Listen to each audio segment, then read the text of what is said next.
Alrighty. Hey everybody, Steve here. Yeah, they were kind of where's the fancy blue and red lights? Yeah, I forgot to turn them on and it's early morning. So anyway, it's 6:35 here in Korea. We're rocking a hazelnut latte, so a little twinge of coconut in there. So we're kind of rocking that this morning. Today we're going to continue on. This is going to be part 3 of our video of speed painting our Tyranid. And if we take a look there, we can see there he is. He is waiting patiently. And as I ended up saying, we left off yesterday. We painted him all up. We did some little tweaks and stuff like that. It looked really good. And then I said I was going to varnish him, so with a gloss varnish. And we did that. And then we're going to move on to the Crackle lava base. We're going to give that a shot and we'll see how that goes. Hopefully we won't have an explosive lava incident like we did in a previous video. Yeah. So anyway, yeah. So what we're going to end up doing, even though I don't have the cool lights, we'll get those on later. What I figured it would end up doing is we're going to go over to the paint station. And I've got a little bit of a different thing. I'm gonna try to use my phone as a camera, and this will be interesting because we'll see if this works or not. This is kind of the view that you'll end up seeing.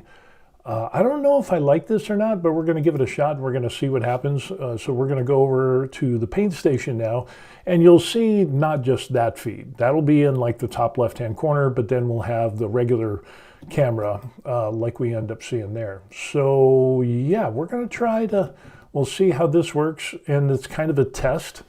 So yeah, we can kind of walk around a little bit.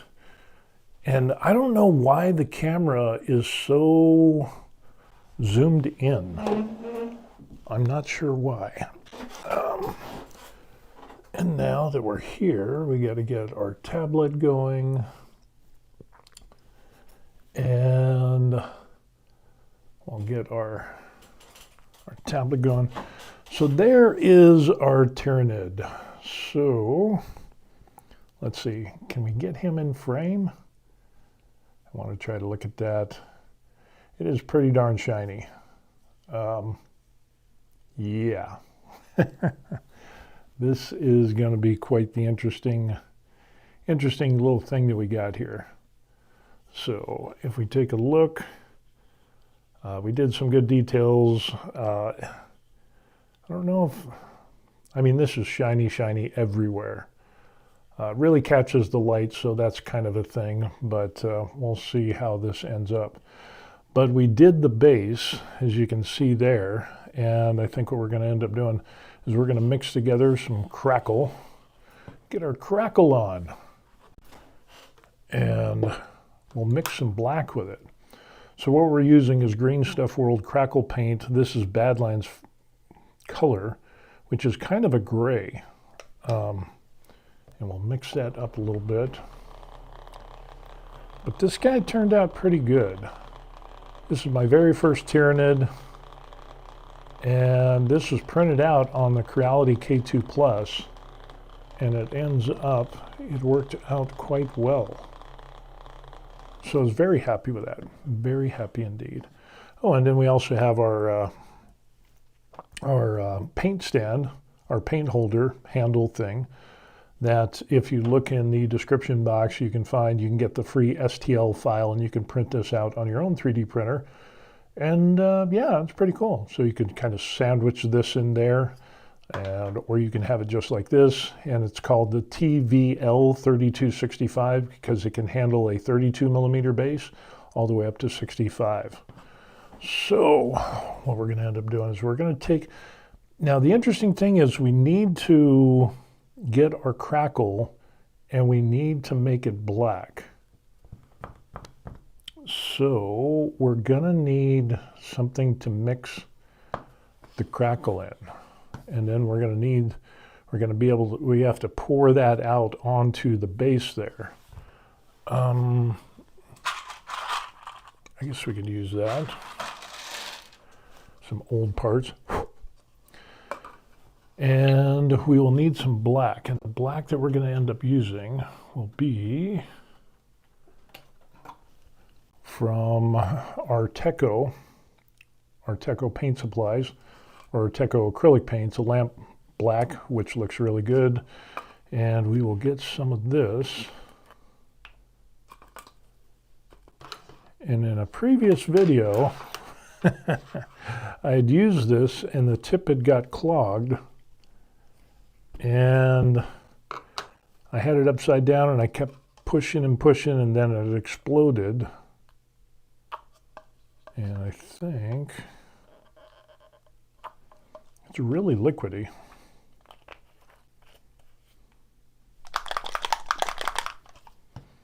And then what we'll end up doing is we'll take a little bit of black, because we definitely want it black, like so.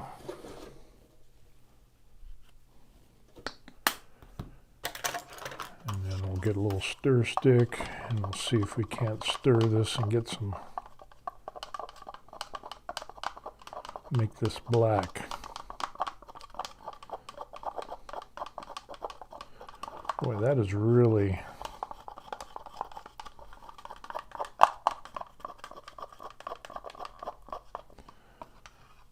this is going to be interesting, because I'm not sure how this is going to, if this is even going to work. So we'll see how this goes. Because I only have that one color of Crackle.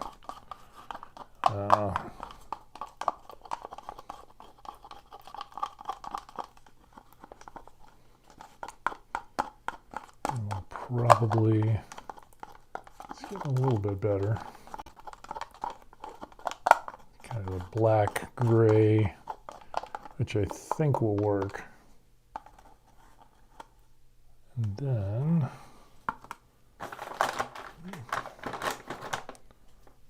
no, I'm running out of wet wipes.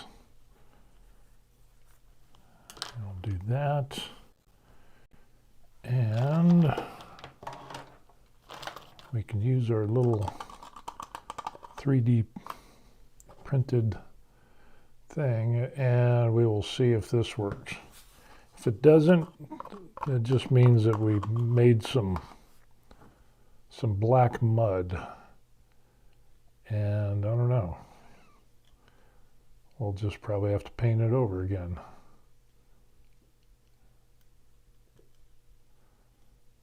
And the whole idea of the Crackle is try to give it, you know, we did the color on the top, and then we cover this with the Crackle black, the black crack.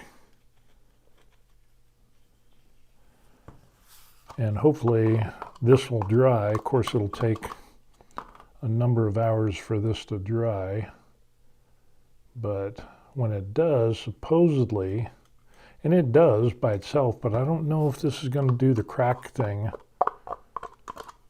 So you're going to find out just like me, maybe not on this video, but a future video, and we'll see if this actually works by adding some color to it. If it does, that'll be awesome. And if it doesn't, well, we'll just end up, I don't know, we'll do a different type of base, I guess.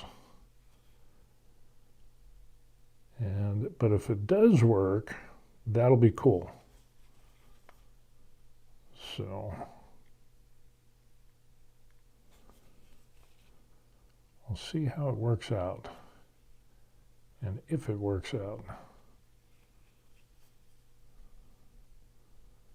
Just kind of push some of that in there.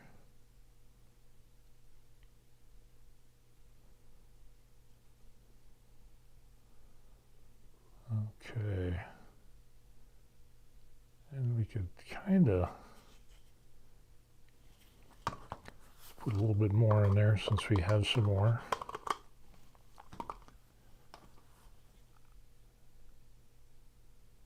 So yeah, I have no idea if this is going to work. This is why you love live streams. It's like, I know a lot of people will make videos and they'll be like, they'll try and they'll test everything before they make the video, and then they'll be like, oh, we're going to see if this works, and they know that it works. But honestly, I was just like, I don't have time to do that. So we're just gonna do it like this and see what happens. So if we get crack, good. If we don't, then, oh well. Then we'll have kind of a mud base. Hopefully it dries. We'll see. Okay, so there it is. We got a cracked base, and it'll just have to dry. Usually, like on the last one, I think it was like 6 hours. Of course, I'm not sure if it was 6 hours altogether. Maybe it cracked prior to that, but probably want to clean up this edge. And then when we go through, we will, excuse me, we'll go through and then we'll clean up the base, and we'll paint that black as well. And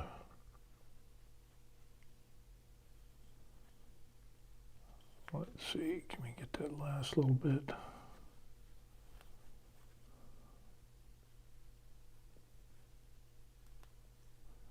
I think we can end up taking some of that, and we can, okay, how's that look? So there he is. We did the crackleness. Got a little tiny spot in there like that around the feet, or the hoof, whatever it is. And then we'll see if this works. And actually, let's go ahead and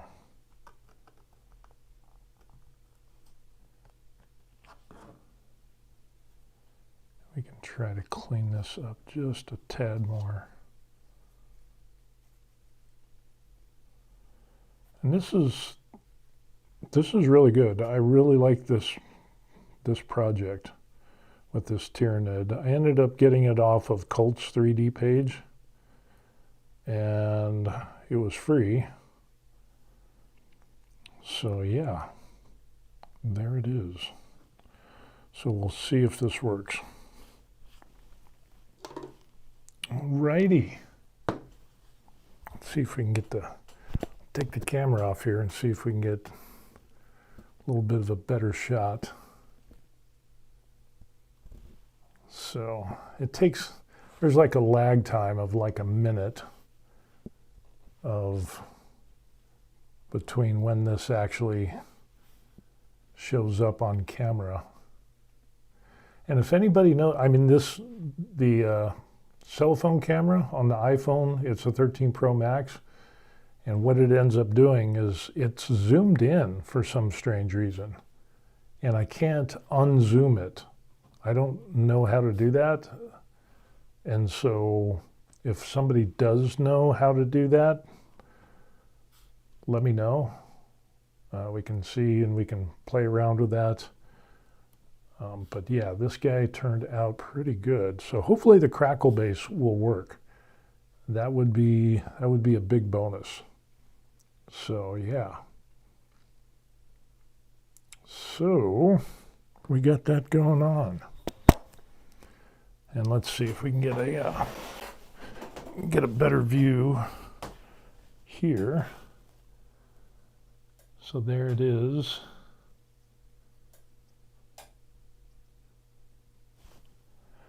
Again, like I said, this turned out to be a really fun project, not only for printing it on the K2 Plus, but for the fact that the painting was pretty cool.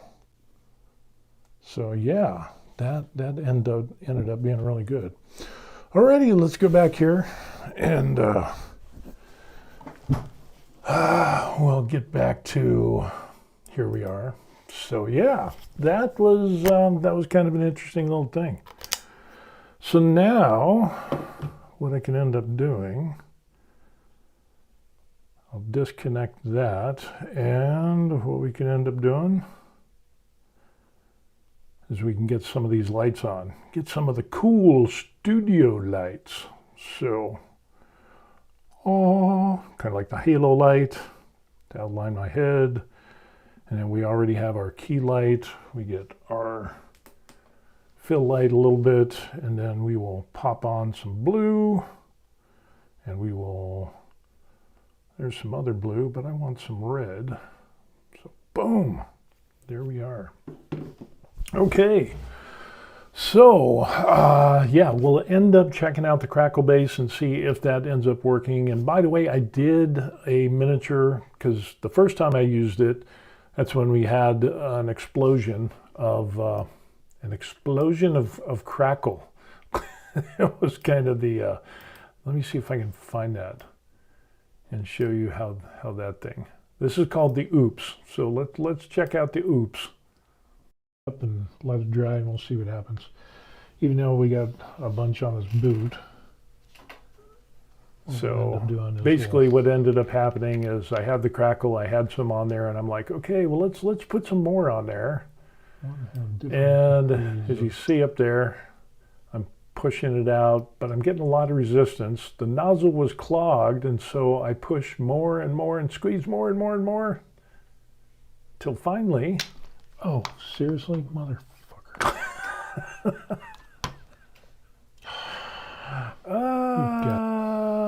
It was all over. It was all over. Yeah. Crackle was everywhere. It was, yeah. Oh, so I'm squeezing the tube. Oh, stuff's not come out. Nozzle, squeeze harder. And it was all over the place. That one turned out okay. We ended up with this. As you can see, we got the Crackle base going on there. So the hopes is with the Tyranid, we'll get these big cracks and it will reveal the kind of the lava colors that we did on the base of the Tyranid. So yeah, we got some decent cracks out of that. And I got to varnish this one up. I'll probably do it with a matte varnish to lock in that Crackle because it does flake off. So, and let's see if we can get a little bit of a, hopefully I won't crack that up. So yeah, this is the Tyranid. And we did reds, we did oranges, we did washes. The majority of this is speed paint, which is really good. I did prime it with a black, and then I did a gray zenithal, and then I did a white zenithal.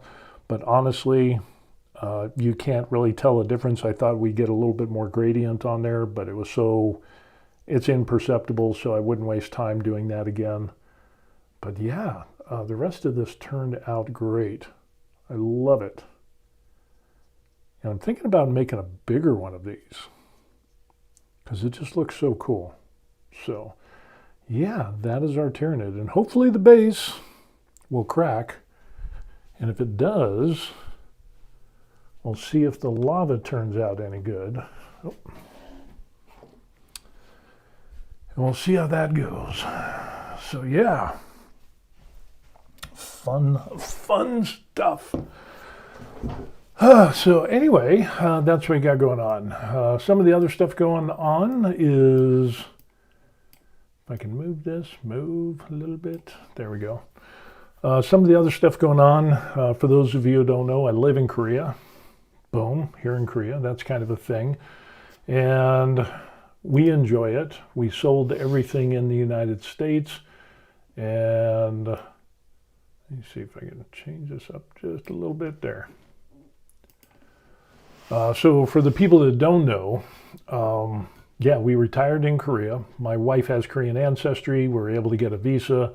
And then besides going to the gym, I thought I need something to do because I just can't sit around, and I'm not the type of guy who would sit around and drink all day being retired. That's not a thing for me. I have like one beer every couple of months. So it's really rare that I drink. So I got into painting miniatures. I got into painting Warhammer stuff, and this is actually number one, the very first Warhammer figure that I painted. And I apologize for the lack of autofocus on this thing, but I mean, he turned out pretty good. It's not bad. Better than I expected. And then I ran into the thing where Warhammer figures are super expensive. They are like crazy expensive. For what you get, I mean, I think my first Warhammer guy was a set of like 4 or 5 of them. These little guys, and it was like $60. I was like, that's insane. And then when I saw the prices of other ones, holy crap, I was like, there's no way I'm going to get into Warhammer because it's just too expensive. Way back in the day, it used to be cost effective. And when it first started out, kind of like Dungeons and Dragons and things like that. But nowadays, it's absolutely insane. Hey, we got Terry here this morning. Good morning. Yeah. So when I found out that you could resin print miniatures and models for pennies on the dollar compared to Games Workshop models, Warhammer and things like that, I jumped into resin printing. So I got into resin printing, printed out a bunch of stuff. I've got a pile of shame. For those people who don't know, the pile of shame is models that you've printed out that you haven't painted, and I've got some models that have been sitting there for a couple of years now. So yeah, there's a lot of shame on that pile. Then I started doing some bigger stuff, and that led to getting into 3D printing with FDM or filament printing. I got the Creality K2 Plus and started doing bigger stuff, and we've got some. If you look over the shoulder, you can see the Hulk right there. We got the Hulk. I did smaller versions on the resin printer, and then I printed the Hulk out on the Creality K2 Plus. So, yeah, we got stuff like this that is like, it worked out really good. This is going to be a cool paint job. Can you imagine making one of these like full size, like 6 foot tall or whatever? That would be insane. So one of these, this is on the pile of shame because I haven't painted this guy. And yeah, one of these days I will. I don't know, one of these days. So I've got a number of prints that I need to do. Another recent one that we ended up doing, this was FDM printed, and we painted this, and you can see how that turned out, which is pretty good. We didn't prime the model prior to painting with acrylic paint, but it still turned out good. So I was just kind of amazed, got this guy off the pile of shame, and the details on this worked out really well. So yeah, and we got some other cool stuff. Oh, we've got our big master axe. This is the next print that we're going to end up doing. So if you can see that there, yeah, this is going to be printed. Well, it's printed. We need to get it painted. Warhammer axe. So yeah, this is like 40 inches long, and yeah, awesome. Oh, and then we did a number of other things too. So we got a big sword over here, which this is probably one of the other big ones that we ended up doing. And you can see, yeah, that turned out great. Just a big ass sword. And with the runes in the red, this is a, I can't remember the name of this sword, but it's cool. And it is pretty big. It is pretty big. So yeah, that turned out good.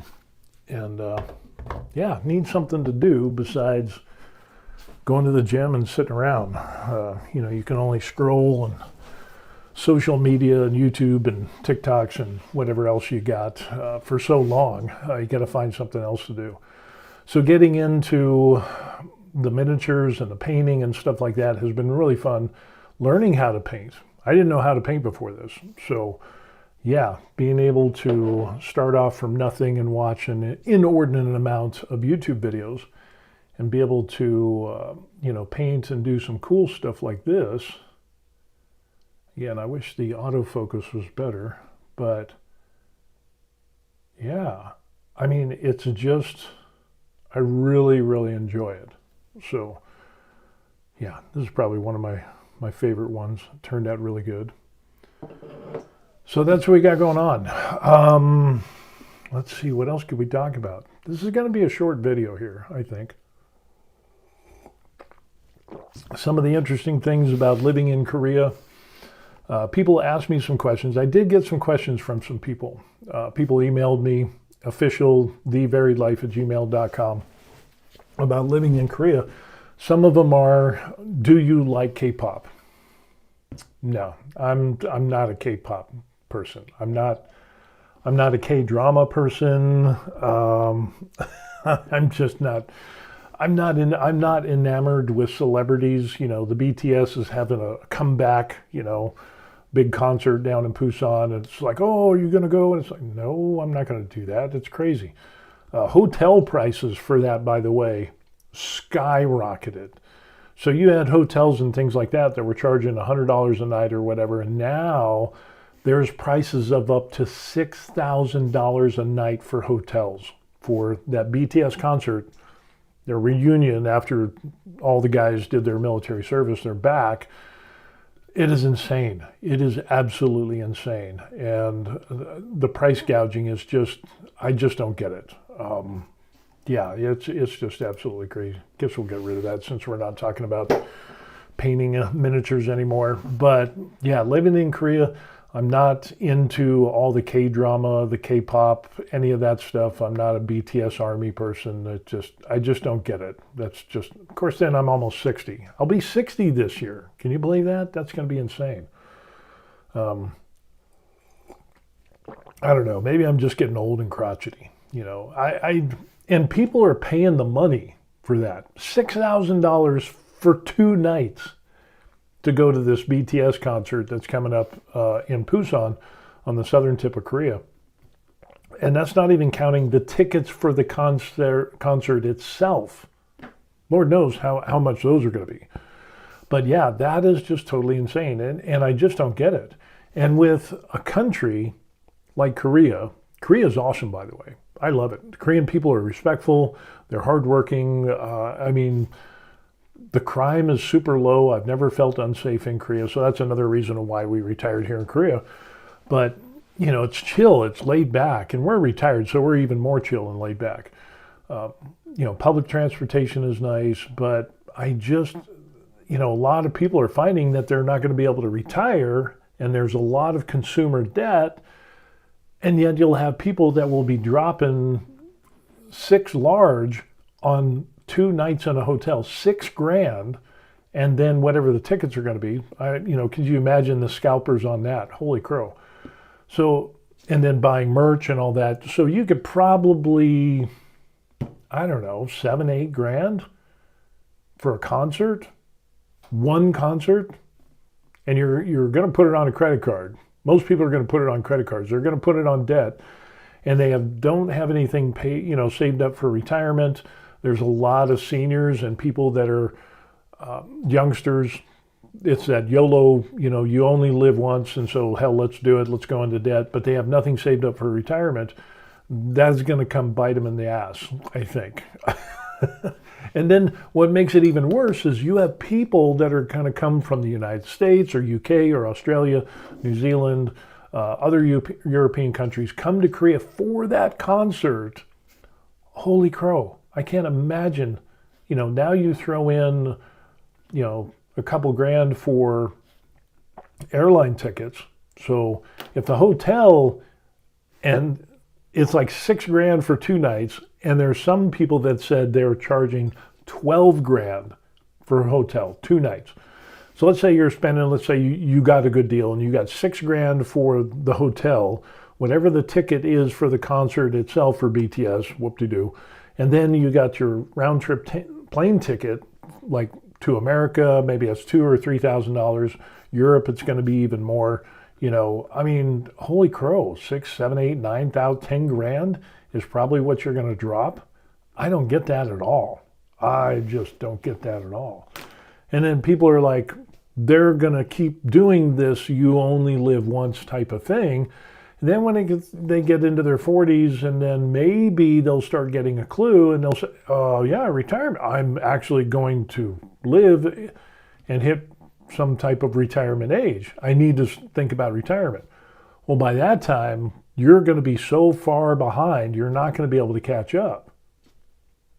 You know, and of course, there's always exceptions to the rule, but the majority of the people in the United States, even seniors now who have worked their entire lives, cannot retire because they can't make ends meet. And they've worked their entire lives. You know, what was it? I wanted to look at that. Let's get on a rant.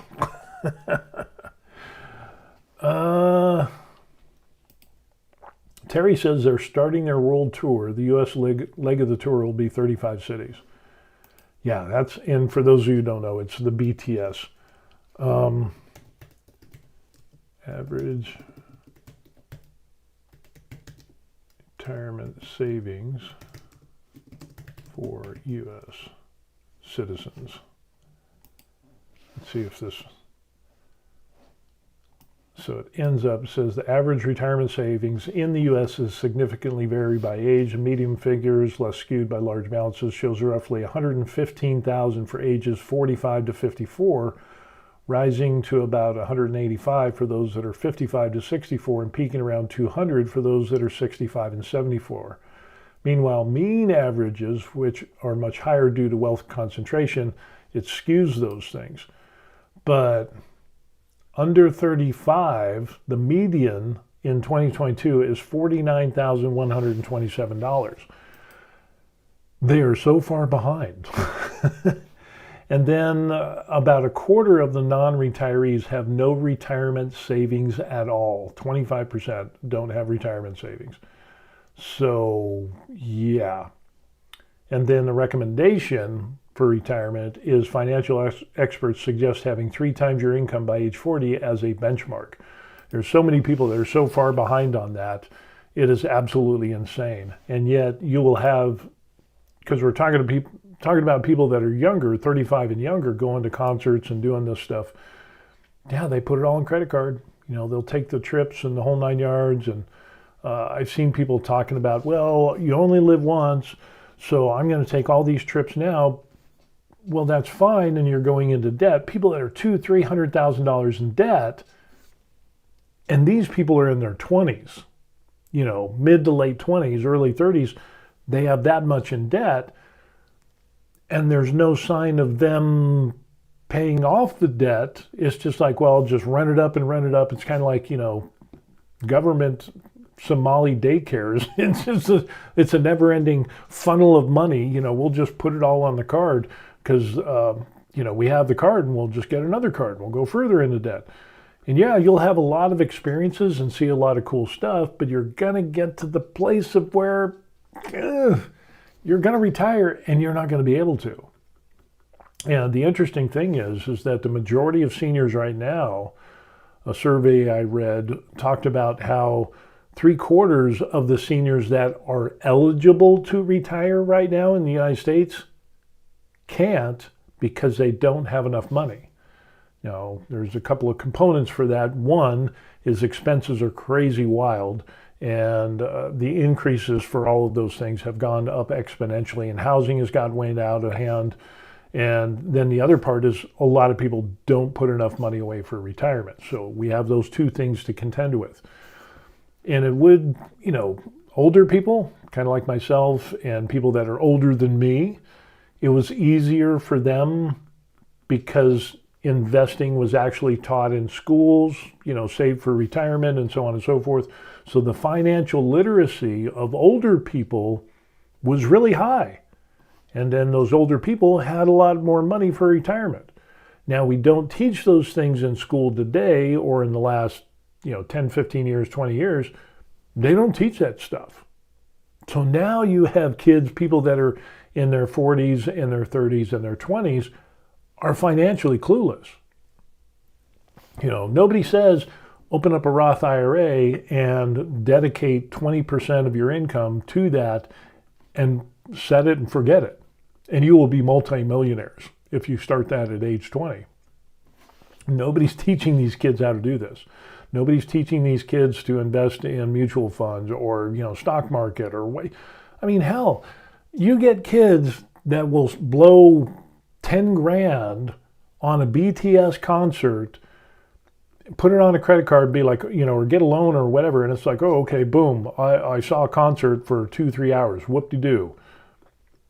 When you could, let's say you're 20 years old, you get a personal loan, you can get 10 grand, buy an annuity, and then when you hit age 55, 60 years old, that will mature and you'll be a multimillionaire. You'll have over $1 million. They won't do that. That is just insane. And then they complain on how unfair it is that they're not able to retire. And you got old people that are doing that now.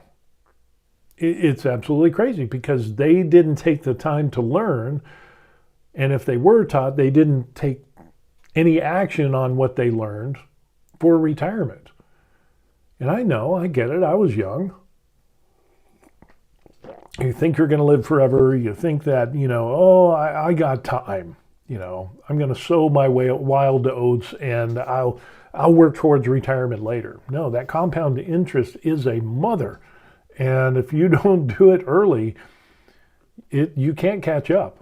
It is almost impossible. But the same thing has happened here in Korea. You have a lot of people with that same mentality that they'll end up doing, it just spend, go into debt and without any regard for retirement. Another question that people have asked me is, do Koreans have Social Security like we do in the United States?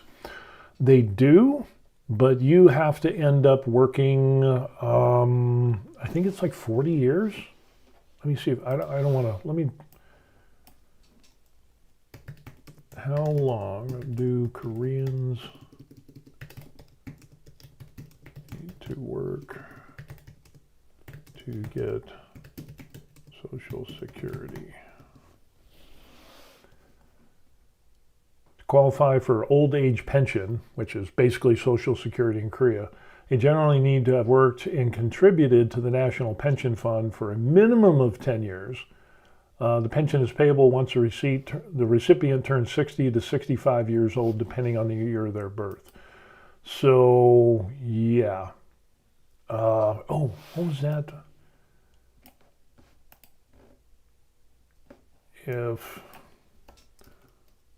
What is the pension, old age pension?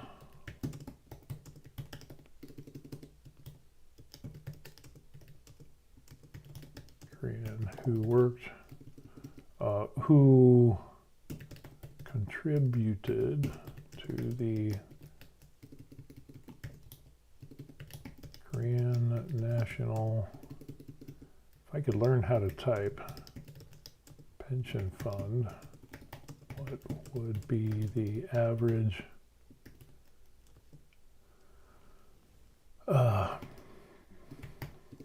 payment at 65 years old? We'll see if this comes up for anything. So you got to do a minimum of 10 years, and you can't draw until 60 or 65. We're going to go ahead and put 65 because a lot of people are not drawing until a later time.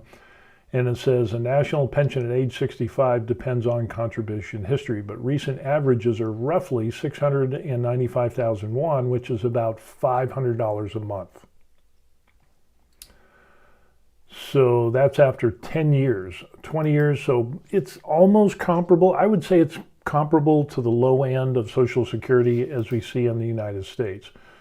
So, yeah. And it ends up that the old age pension thing, which started in 2008, so it is kind of a thing there. Hey, we got Ferris here. Good morning, good evening, sir. Terry says that he was able to retire by investing and saving and paying off debt for 32 years. I tried to help the guys I worked with, but they wanted the $400,000 home, boat, jet skis, expensive cars, etc. Yeah, you're either going to have it now or you're going to have it later. If you don't really bust your butt and make a ton of money or invest in Bitcoin when it was like pennies on the dollar, you're probably not going to have both. We got Swedish Forge here. Yeah, what's up? Yeah, we ended up doing the model for our Tyranid, and we did the Crackle base on it. And like I said, we did I got to be careful. We did the varnish on him. As we can see there, he turned out pretty good. Shiny. And then we did the Crackle base. Of course, that varnish really brought out, you can see on the tail, you can almost see it's a little blown out, but you can see some red and orange, and the stuff that we did turned out pretty good. So we're just waiting for the Crackle base. Hopefully that'll crackle. I had to add some black acrylic paint to it, but it turned out really, really good. And I redid that chest piece. So yeah, this was good. So this has got to dry for, I don't know, 2 to 6 hours, but we had to add some acrylic paint to turn it kind of black. So I don't know if that's going to mess with the crackle ability of the Crackle. So I don't even know if the base is going to crackle. We'll find out. So looking shiny and golden. Nice. Yes, yes, yes. Swedish Forge is in the house. Represent. But yeah, a lot of Koreans and a lot of people are not being able to retire. And when you've got something, another interesting fact about Korea, for those of you who don't know, Korea has a lot of old people. Yeah, imagine that. Old people everywhere. Thank you, Captain Obvious. Yes, you're welcome. Just didn't know if you knew of that. But yeah, 1 in 3 senior Koreans are basically in the poverty level because they didn't start their Social Security until, like it says, the old age pension didn't start until 2008. And that ended up being quite the thing there. So it is a fairly recently new, and of course, boom, the axe. Of course, why am I bringing the axe into the mix? That is because Swedish Forge says, where's the axe? Here is the axe. I'm really looking forward to painting this one. This is going to be a good one here. So, this is so cool. I just dig this. This is just awesome. Ferrithus asks if the axe is next on the painting project. I'm thinking about it. Probably not. In all honesty, probably not, because I got to do some filling. I got to do some, fill in the seams and do some stuff. Try to, especially on the top here where we got, some seams that we need to work on. So we'll do all that. I don't think that's going to be a thing that I'll do on a live stream. So I'll do that. We'll just, ooh, whoop-de-doo. Put material and fill in the seam and then sand it. I don't think that would be a really cool video. So we got to clean this up. We'll fill in the seams and we'll do that. And then when we start doing the painting, then then I think we'll do the live stream and we'll paint that.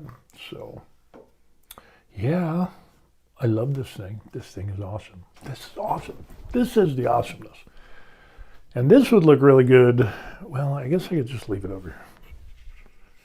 Let me just put it here.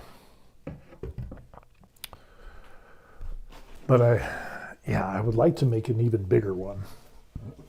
I think that would be pretty cool. So yeah, axe will be a little bit further along. That'll be push that down the road after we do the filling and the primer thing and stuff like that. Swedish Ford says we're looking forward to that. Oh yes, that is going to be a good one. Ferrithus says my goal in retirement is 55, but I'm still trying to pull that forward even more. That is huge. Swedish Ford says, in regards to axe, I use dry decks for that kind of thing. What do you use? That's an interesting thing. I've got like some wood filler. I don't think I like that, so I'm not sure. And I don't have Bondo, but what is this? Dry decks? Dry decks. Popular brand of spackling and joint compound by DAP for color change. Okay, so that works out pretty good. Dry decks. So we're kind of looking at that stuff there. Now I think I can get some of that, some spackle. So I have some wood filler. I don't know, it seems kind of granular. So I'm not sure what actually I'm going to use on that. So yeah, that'll be an interesting thing. I'm not sure. I did a little bit. We have the helmet for, which was it? The Doom Eternal Slayer helmet. I tried using a little bit of that wood filler on there. Again, it's really, really granular. I don't think I like that. Ferrithus says Bondo is terrible to work with. I personally use Plastiwood. Really easy to work with, sandable, gives a nice paintable finish. Plastiwood. Let's look that up. Plastiwood. Dun dun dun.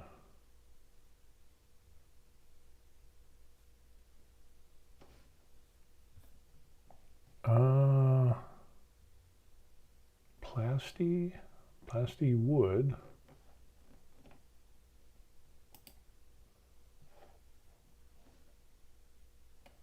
Wood filler, Plastiwood. Okay, I see what it is. Plastiwood. So kind of like what we end up there. Professional wood filler. Interesting. Bondo wood filler. The thing I really need to do is look at what is available here in Korea. So I'm not sure. Plastiwood is like the pink drywall compound goes on paint, dries wood colored. Oh, okay. Alrighty. Gotcha. Excuse me. Yeah, I'll definitely take a look at that.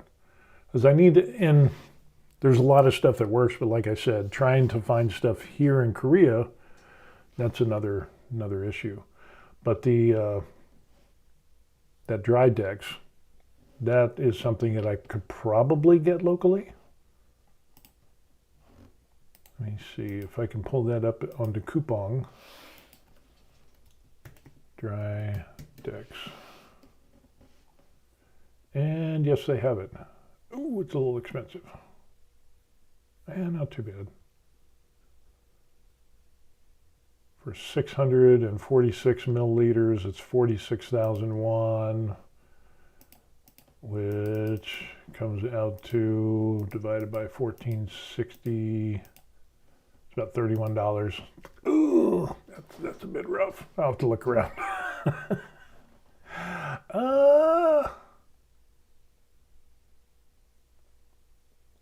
Yeah, that's a little, I have to look, maybe I have to look on Amazon. Maybe it'll be cheaper on Amazon and get it delivered. That's if they'll ship it. But, dry decks, how much does that come out to? It's $32. Okay, so it's, That's about the same price. That's not too bad, I guess.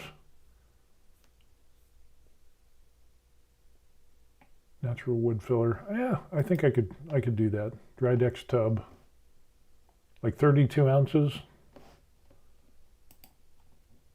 Kind of like, we end up here, kind of like the that little tub there. 32 ounces. Got another one there. How much is that? That's a gallon for 32. Ooh, that might be worth. But does it? Will they deliver it to Korea? Let's find out. Ooh, they will. Okay, cool. Yeah, I've used that. I've used that stuff when we were rehabbing properties.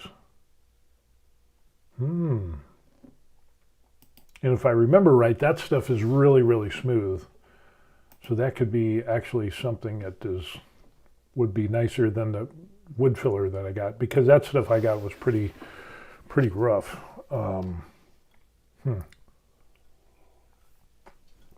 So yeah. And then the other thing I was thinking, well, I wouldn't want to do silicone, because if you sand that, it just kind of tears up. So yeah, maybe that Drydex spackling would be good.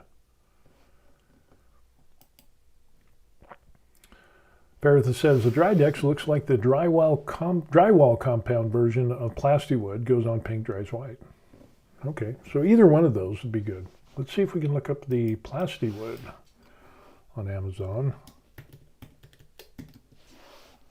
Dun, dun, dun, dun.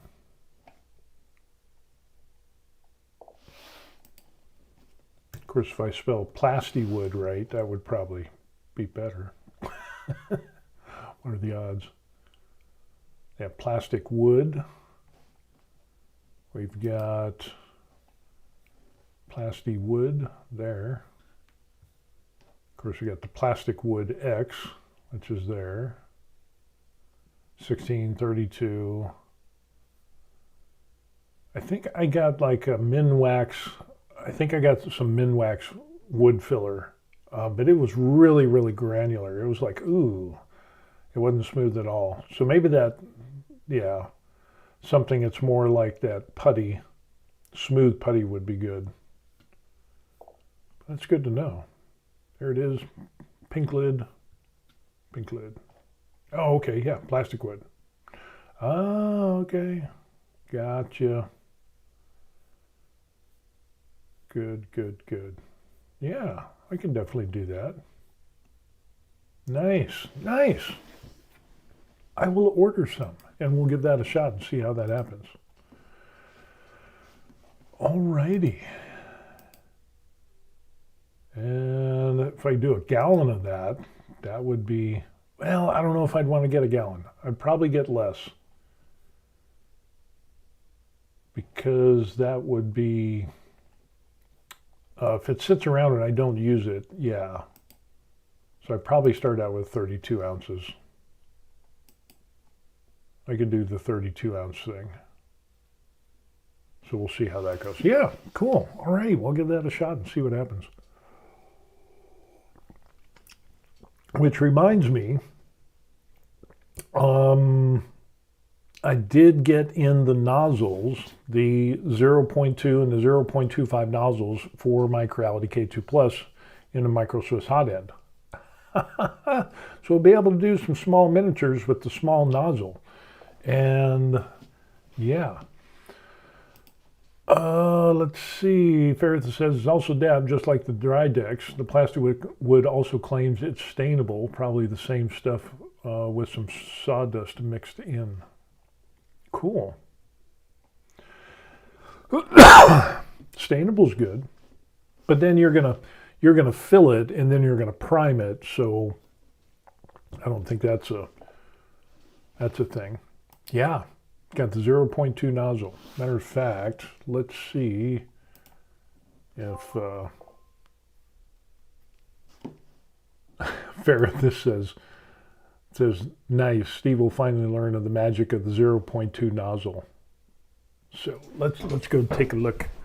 I'll go get the nozzle.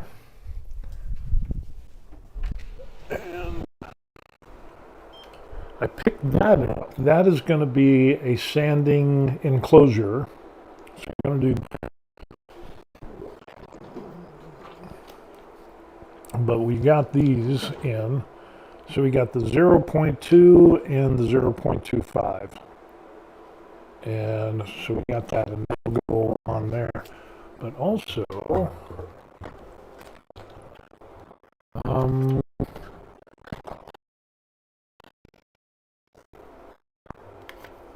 yeah, this is the first one, micro Swiss.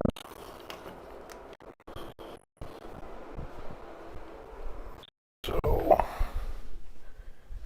but yeah, so we got the cool stuff, the cool kid stuff.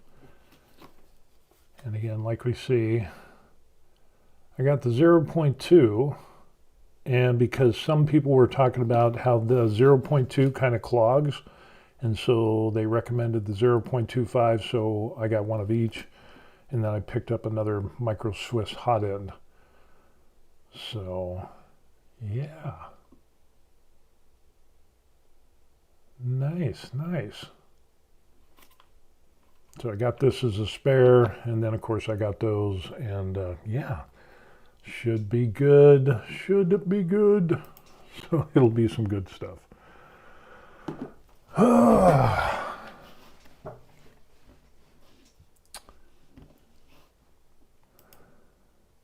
And purple blue piece, yep.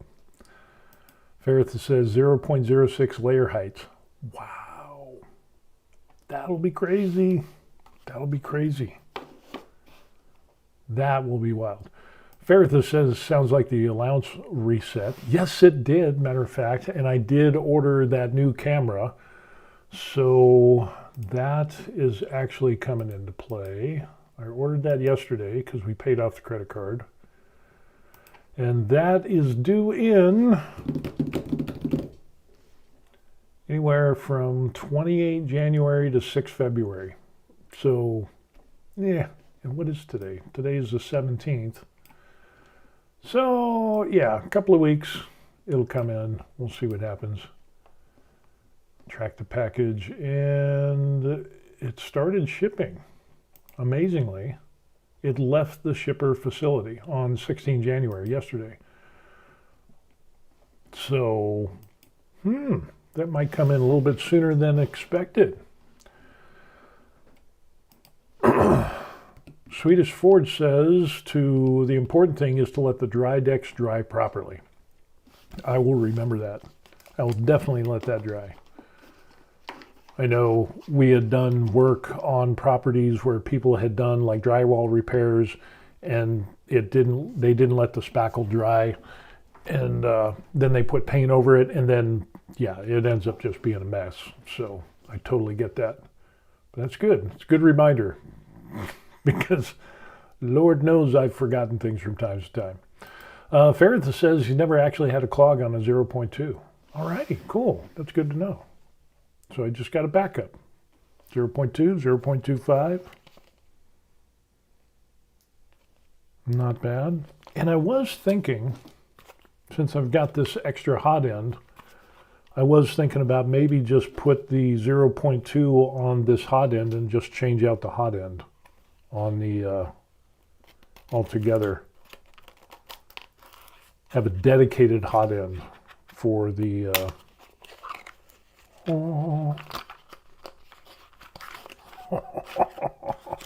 look at this. Look at this goodness. Look at that. The micro Swiss hot end. Oh, so good. That is so nice. And just have a dedicated, that is nice. And then, so that way I'd have a spare 0.4 as well. So that way, instead of like taking out the nozzle and putting it in on the other one, not that that would be a big problem, but just have a dedicated, boom, 0.25 or 0.2, and have the dedicated nozzle for this thing. And then just switch out this entire thing. I don't know. We'll see. We'll see what happens.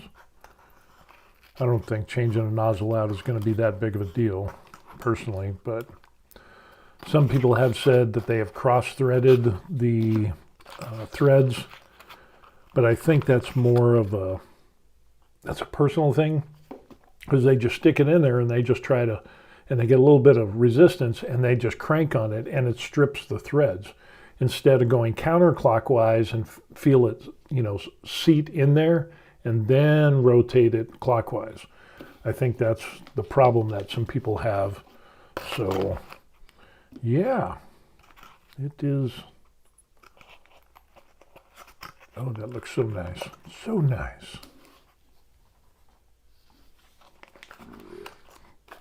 I'll just throw those in there as well. So we'll see. But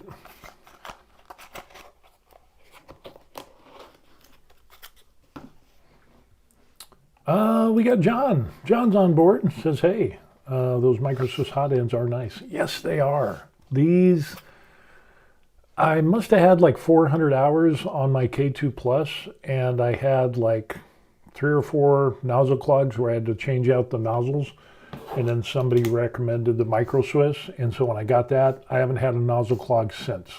So it heats up faster. I don't know, maybe it's coincidence. I don't know, maybe it was a bad batch of nozzles on the K2 Plus when I first got it. I don't know. Maybe it was the nozzles were made on a Friday, and everybody's getting tired and ready to go home. But the micro Swiss has been good, and I've got about 1,200 hours on the K2 Plus. So yeah, they are nice.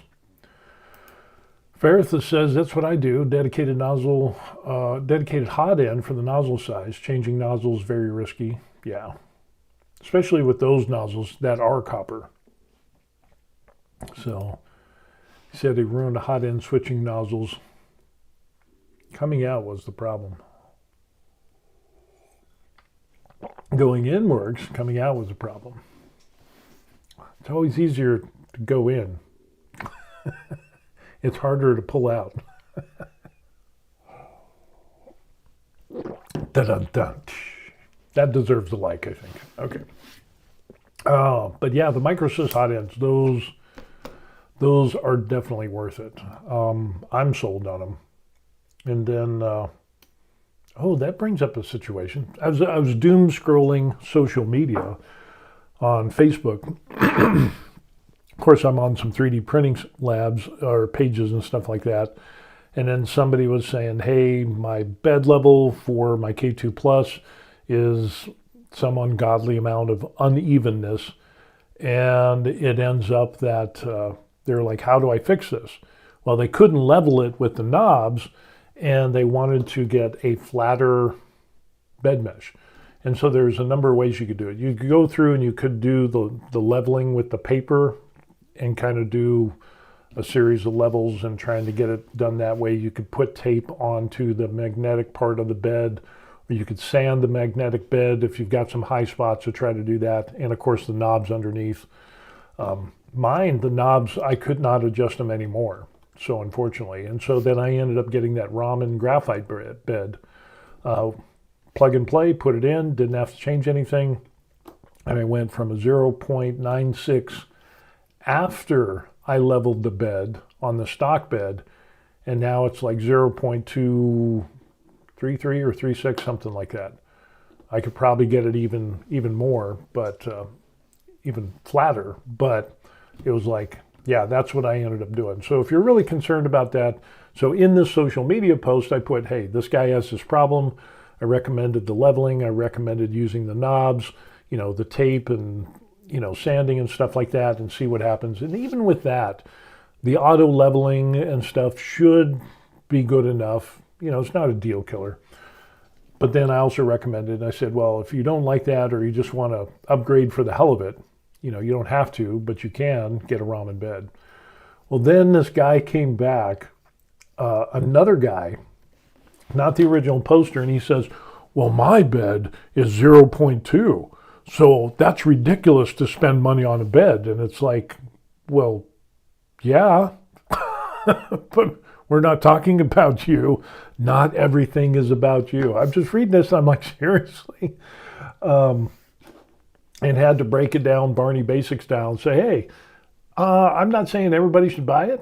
And if you're happy with the flatness of your bed, yeah, don't spend the money. I'm not saying spend the money. I'm saying it's an option. That's all I'm saying, so it would be ridiculous, that would be ridiculous to do that. And it's like, well, then don't do it there, Captain Obvious. It's amazing how people will jump into a conversation, and put themselves into the situation without being into the situation. I don't know. So yeah, my day was going pretty good. It's just funny seeing people argue. Ferrith says, I love the graphite bed. Can finally print all the way to the edges of the bed without having to babysit. Exactly. That was the problem that I ended up having. If you put stuff on the edge, I had some problems. So, I mean, yeah, those things probably could be addressed with some firmware, but Creality's not known for their high quality control of their firmware upgrades, which, by the way, a lot of people are complaining about the most recent firmware upgrade to the K2 Plus. So many people have reverted back, so I ain't touching mine. It works. I'm good until they get their shit together. Adam Civic's here. Hey, good to see you. These gene stealers, you can easily do lazy way method. Just use washes, only instead of paint, just prime it and just use different color washes. Yeah, lazy way. That's true. Oh, I guess I can show you. We did, well, let's just do this. I think this camera's a little bit better.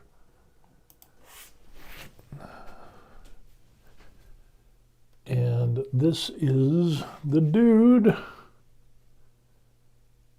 So we did speed paints, we did washes, we did sponging and a little bit of blending, we did oranges and reds and grim black. We did some slaughter red, then we did a high gloss varnish on there. That's why it's so shiny, as I figured, yeah, bugs. And then we're doing the Crackle base. So we did a bunch of colors on the base, and then we covered it after we did some lacquer, and then we put on the Crackle. So we got to wait for that to dry, and hopefully it will reveal the lava colors that we got underneath. But this was a really fun one. I really like this. I could see why people like Tyranids. So, yeah, we had a good time with that. And even with the speed paints, we still did a little bit of blending in there using a Q-tip, and so it wasn't such a stark contrast. So we're able to blend in some of the washes and stuff like that in other colors. It turned out really, really nice. I liked it. So yeah, Nedventive's here. Yeah, looking at the MicroSwift site, only seeing the 0.2. Do you need to buy the 0.4, do you need to buy the 0.2 separately? Yes. Matter of fact, I got the new hot end as a spare. And then I picked up, we got the 0.25, and then I also got the 0.2. These are brass nozzles, but yeah, they are separate. And so what I'm gonna end up doing is have the separate hot end with nozzle. So that way I can just change out the entire hot end with the nozzle already in there. Because like kind of what Ferrithus we were talking about before, it ends up that you can kind of have some problems and ruining some threads by putting the nozzle in, taking it out. So we'll have a dedicated hot end for that. And I think I got 30% off. They had a sale during Christmas, so I jumped on that. So we'll have the dedicated hot end for that. But yeah, it's a separate purchase there. Adam talks about how it looks slimy, very lore accurate. Thank you. It turned out really good. I really, really like it. Yeah, an event of the K2 Plus hot end. Yep.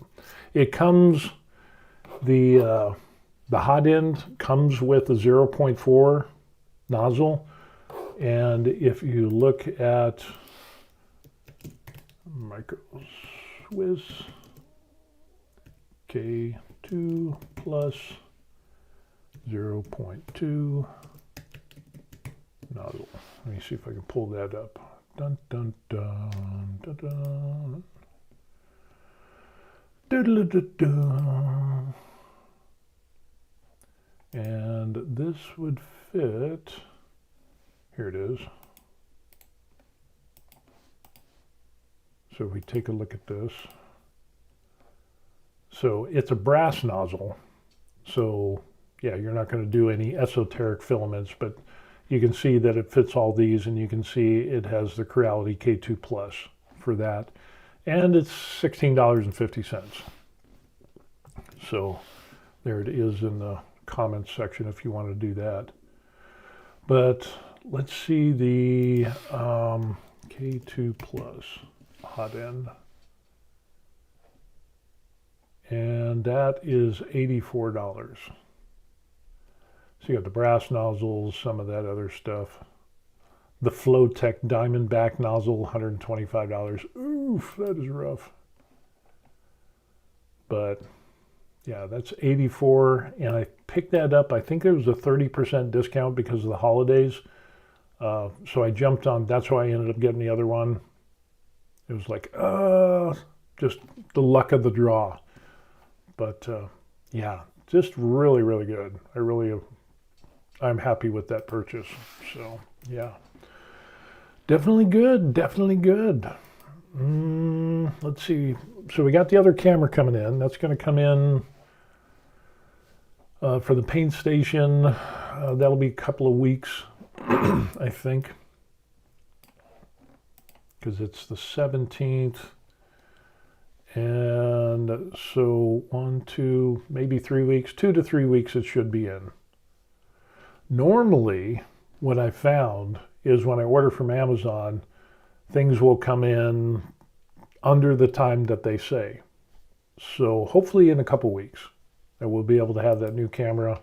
And then there's some other stuff that thinking about getting a pegboard for the back of that. Because right now that's just like the brown stuff there, right there. That's like a window screen.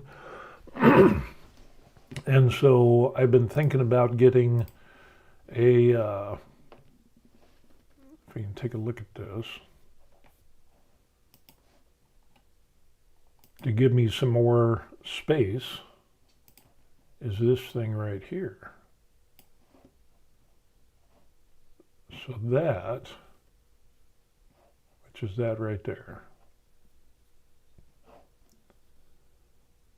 So it's 182 centimeters, 35 centimeters deep, and 190 centimeters tall.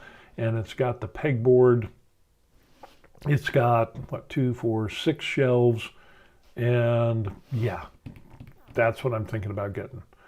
So that way, I would be able to take the paint station over there, put that behind the paint station, and then that would give me, then I could store all the paint on the wall, so I would redeem a little bit of space on the table, and I think that would just look really good. I think that would be a lot better. And that's, like I said, it's 169,000 won, basically, and it's 1465-ish, I think it is. So about 115 bucks. So that's pretty good. But I've already spent some money on Amazon for the camera and stuff like that, which that was like 200. What does that come out to?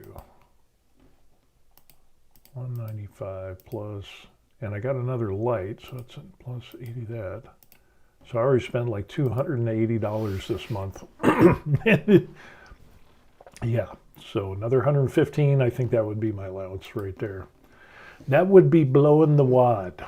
So I don't know, we'll see. But that pegboard thing, I think that would really clean that up over there. And again, being able to store stuff on the wall, and since it goes up 190 centimeters, that would be pretty good. So, Swedish Forge says, what does the wife say then? I have my allowance. I was good this last month. I was pretty good this last month. So, yeah, I kind of trying to minimize how much I spend. And yeah, so got to be careful, got to be careful. So I don't know, maybe I'll get the pegboard thing as well, and then I could call it quits. But we had a lot of expenditures this month. So we had our health insurance annual payment. We had to pay that. That was like $300 and some odd. We booked the hotels, the flight and the hotels for our trip to the Philippines. So that's going to be a big chunk of money. And then we also had our car registration. So that is pulled out of this month's check as well. And we've got money in savings, yeah. But all of those things coming up, boom, hit in January. And it's like, ooh. So I got to try to minimize what I spend so the sticker shock isn't that bad. So, but yeah, going to hit the Philippines last week of March, first week of April. So we'll do 2 weeks there. We're going to hit Boracay, and I think we're going to hit Cebu or Oslob, and we'll swim with whale sharks, and then we'll hit Boracay and kind of just chill out on the beach and do some tours and just kind of enjoy the fun in the sun and get away from the harsh Korean weathers. But yeah, we'll see how it goes. We'll see how it goes. So let's see, what else do we got going on?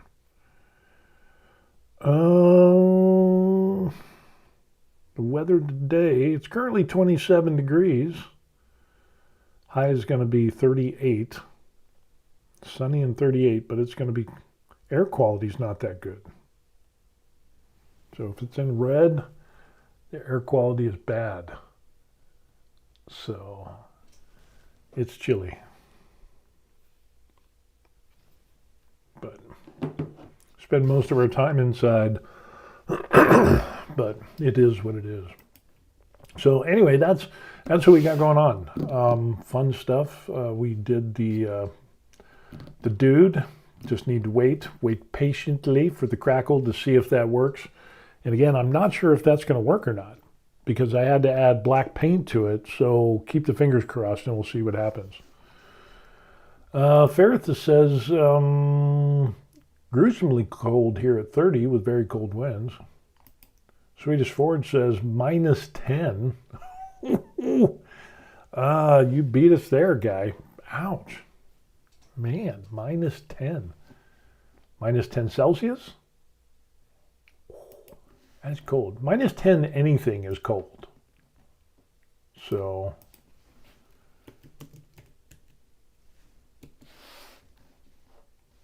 it's got to be minus 10. So that's like 14 degrees Fahrenheit. That's cold. That's cold. It feels, here it says on there that it feels like it's 22.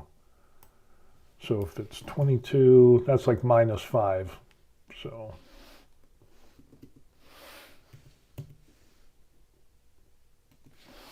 I don't know. I'm still trying to get used to the centimeters, millimeters, Celsius, all of that.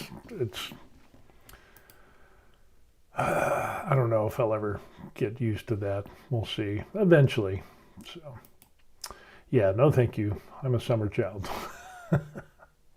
Yeah, I like the cooler weather, but the hot and humid, yeah, that's not, that's not me.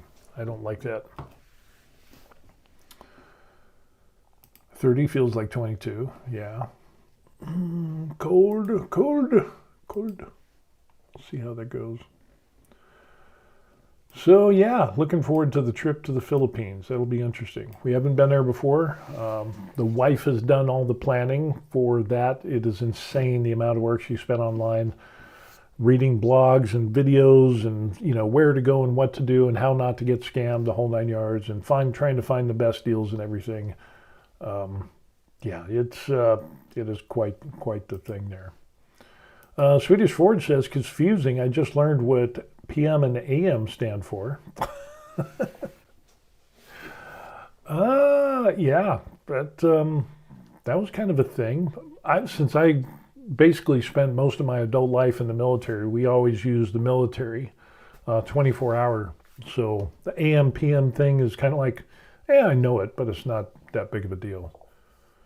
But I do more with the military time, 1500, 1600, 2300, 06, stuff like that.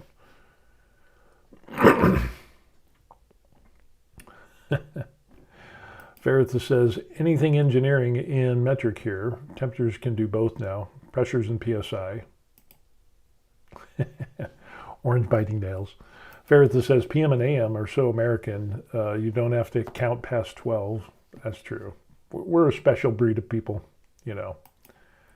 What was that Saturday Night Live skit with the Bergantz, the comedian named Bergantz, and how he was like George Washington and talking about, hey, we're going to have a new country and we're going to have just all of the weird stuff that Americans have, We're going to have a word for numbers, like a dozen, and then, which is 12. And it's like, well, what are words for other numbers? And it says, nope, that's it. That's all we're going to do.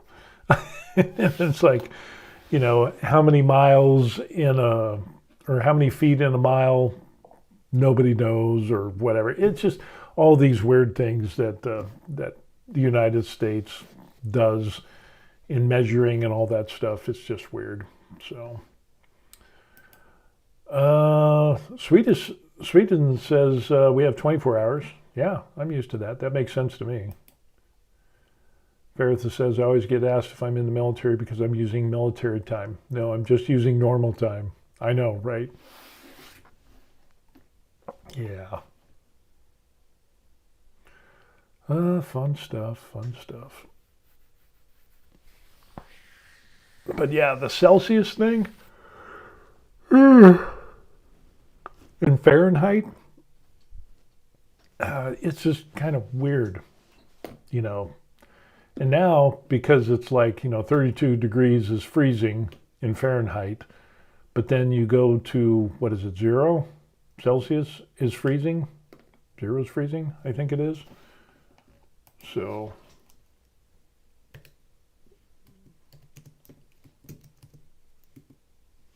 zero Celsius to Fahrenheit. Yeah, that's 32. So,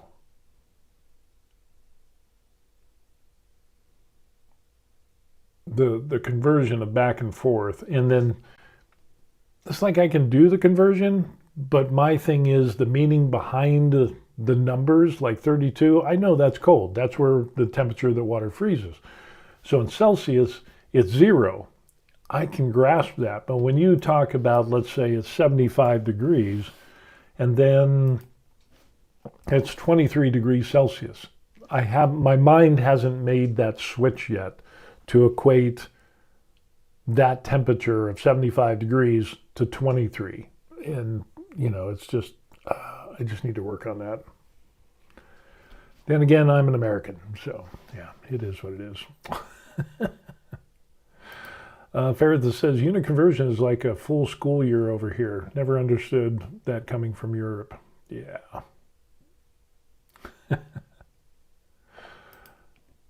Swedish Ford says 1156, 2357. Yeah. Can we speak Celsius and not Fahrenheit? Okay, we will. Just for you. We'll do Celsius. So, Celsius and Fahrenheit scale meet at -40. Otherwise, you can convert pretty easily. 30 Fahrenheit minus 30 divided by 2 is pretty close. That's way too much math for me. way too much math. It's just, like I said, I'm not the sharpest knife in the drawer. I'm more of a spork, kind of on that spork level. So, yeah. All I know is that I do well in the cold. My wife hates the cold. It can be like, my wife has a range, and it's a very small range for comfort. And it can be like 70, maybe 67 to 72, and she's good. And then if it's lower than the 67 or 68 or whatever it is, she's automatically cold. But if it's 72 degrees and then there's wind blowing, that's another variable we got to throw into the mix, and she's cold. So me, 65 degrees, 60 degrees is good. 55 degrees, I could be out in shorts and a t-shirt and I'm generally fine. I run pretty hot. So yeah, it's just, but we both agree that we don't like Korean summers. Korean summers, hot, humid, sticky, yucky. It's the hot and humid that you don't want to touch anybody, and you don't want anybody touching you. I don't know any Koreans that like the hot, humid Korean summers. So yeah, it's just a thing. Ferrithus says anything below 65 is too cold. 65 degree Fahrenheit is, 75 degrees is 23 degrees Celsius. So I'm going to say 20. 65 Fahrenheit, 18. So 65 is 18. So that's not too bad. Yeah.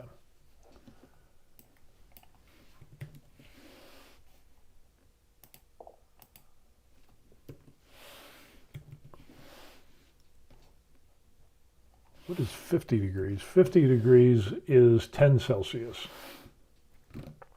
So 10 Celsius I can do okay. 10, 15, 18, I'm all right. I'm totally good with that. So, but when you start getting into, like, you get like 97 degrees or 36 or 37 degrees Celsius, and then you throw on like 90 some odd percent humidity, oh my gosh, I hate it. I'll just sweat. I just don't like it at all. It is just yuck. But that's one of the things I got to deal with here in Korea. So it is what it is. We'll see what happens. So anyway, that's what we got going on.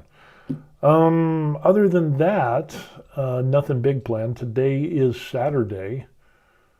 What are we doing today? We're not doing much. I think we're just going to chill and take it easy. Going back to the gym next week on Monday. Took the whole week off because of my shoulder. I was kind of acting up a little bit, so I definitely wanted to chill out on that, which gave me time to do this other fun stuff like the Tyranid. That was good. So, but today, yeah, I think we're just going to chill and relax. Not much else going on. That's about it. Probably going to do some social media, play around on Tinkercad a little bit. And I think I might order that pegboard thing. Now that I'm thinking about it, I might do that. Verita says Saturday is CrossFit and laundry day here. Yesterday was laundry day for us. Laundry day and cleaning. So every week, of course, the robot cleans sweeps the floor and mops the floor, so that's good to go. But we'll do laundry on Fridays and Tuesdays. I think we do laundry a couple days a week, and then so that's kind of good to go. And the cool thing about the robot is we'll do that on a Friday. So as soon as we leave to go to the gym, get the app, the robot starts sweeping and cleaning. And then it'll go through and it'll mop. So when we get home, after being at the gym for a couple hours, everything's nice and clean. It's like, oh, it's just so nice. So, waiting for the robots to get inexpensive so that they do the laundry, they take out the trash, they fold the laundry. Yeah, looking forward to that. Cook the meals, that would be good. Yeah, that'll be good. John pops in and says, wife and I are going to an RV show tomorrow here in Central Florida. Nice. When my grandparents retired, they did the whole RV thing, and they, the Good Sam Club and all that stuff. They ended up getting an RV and traveling all across the United States, and I got to go with them a couple of summers, which was kind of fun. Enjoyed that and saw a lot of the United States. Can't remember all the states, but I was a young kid back then. But yeah, they did that, and that was fun. It's amazing on how awesome RVs have gotten over the years. Campers and RVs. My grandparents had an RV, so that'll be good. When you come home, it's either clean or you have to rescue the robot. Yeah, we've had to rescue the robot a couple of times, but for the most part, it's been doing good right now. So it has been good. I like that. Swedish Ford says, I'm 2 meters tall. If I went to the gym, I would become a monster. Yeah. Cool. Well, yeah, that's good. John says they currently have a 25-foot 2012, maybe time for an upgrade. So you guys do a lot of RVing and traveling in your RV? Sounds like you do. Or do you just kind of have like yearly trips, or are you like retired now, retired, or you just kind of do trips, a lot of trips while you're still working?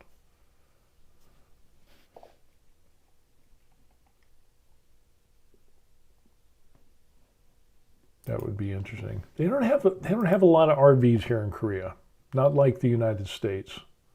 So,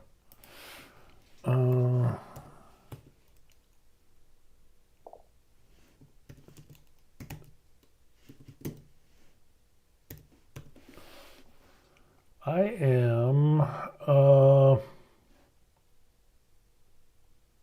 Swedish Ford says he's 2 meters tall. Holy crow. I'm 187 centimeters. So we got that.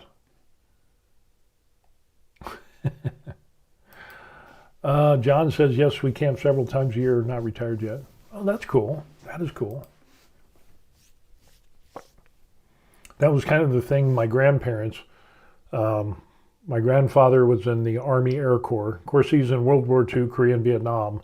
And then it became Air Force. Army Air Corps became the Air Force. So he did all those. And he did 30 years government service. And then he retired for 6 months or something. Then he went right back to do the same job as a GS-13 or whatever. Did 10 more years. So he did like 40 years of service. But they ended up getting an RV, and during the summers they would take vacations and stuff like that, and go fishing or whatever. That was really good. It's unfortunate because remember a lot of older people used to wait until they actually retired to go on trips and do stuff like that. There was a guy at the when I worked for the state of Colorado. He was like, trying to do all his time to get the maximum amount of pension, and he ended up dying on the job. He didn't even actually get to retire. So it's good that, to go out and do trips now while you can, because you never know what happens. Hopefully everybody lives a long, happy life, and you'll be able to take trips now and when you retire. But yeah, it's good to do that stuff now. Yeah. Little man face green smiling, right? Jealous. A little bit of jealousy going on. Going back to working out, talking about if Swedish Forge, that if he went to the gym, he'd become a monster. I'm 260 pounds. 2 kilograms. So what does that end up being? So I'm about 118 kilos at 6'2". So at 187, 188 centimeters. So yeah, 118. The gym has got me big. Gym has got me a little big, so that's good. Keeps me busy. Keeps me out of trouble. So we end up going to the gym 3 days a week, and then the wife does yoga 2 days a week on top of that. And Swedish says, I weigh 125 kilos. Holy crow, 125? The pounds, what does that come out to? That's got to be, okay, 275. That's still big. You're a big boy there. You're a big boy there. 275. So you're 15 pounds more than me. That's big. I'm about 261 right now. I weighed myself this morning. But yeah, 275. Got the little Hulk action going on. Brrr. Got to dress you up in a Viking costume. I am not a little boy. And no, sir, you are not. Holy crow. That is funny. So you probably have the same problem I have when you go fly around, take a trip and fly somewhere. Economy size sucks. It is like, oh, it is. Let me see if I can find, I got to find a picture of, let me see, airplane. No, that's not it.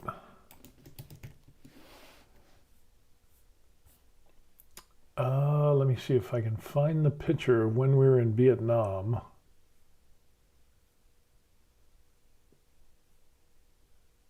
And sitting at this cafe in a coffee shop at a table. Where is it? Where is it?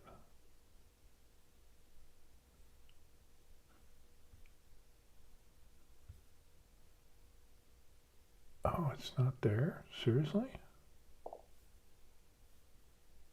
Trying to find it. It is pretty funny. And sitting in economy,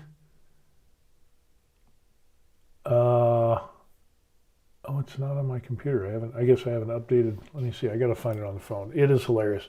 Yeah, getting on a plane in economy for me, it is rough. You guys just need to sit next to a guy like me so you can have room. Sweetie says I have to bend over a little when I go on the subway. Right. Let me see if I can find that picture. Oh, no. Because this, you'll laugh at this. Swedish, he'll get a kick out of it.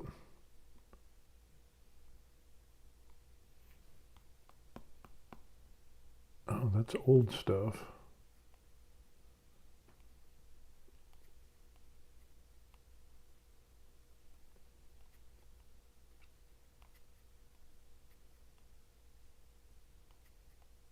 Yep, wait a second. I think we're getting there. We went to Sapa in Vietnam. That's where it was. It was Vietnam. Oh, here it is. You'll get a kick out of this.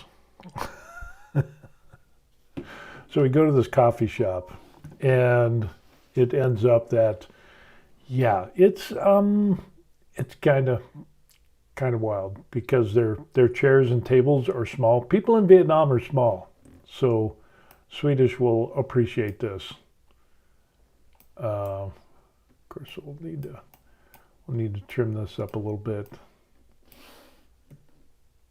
But this is funny because when I went there, now my wife is like 5'2" and weighs like a, oops, I didn't want to do that. I just want to do,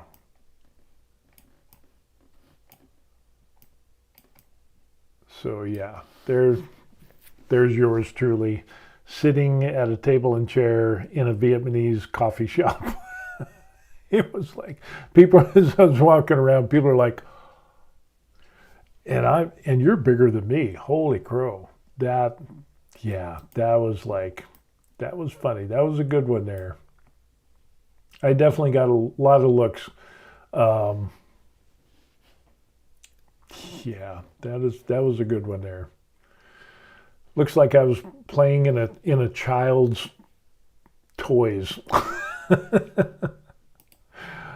Ferret says, I'm happy when I hit 80 this summer.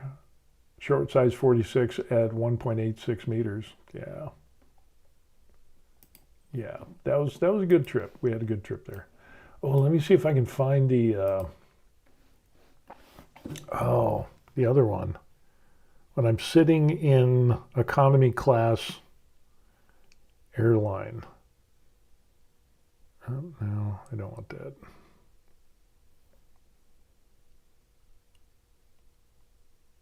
Okay, that's Korea. That's Korea.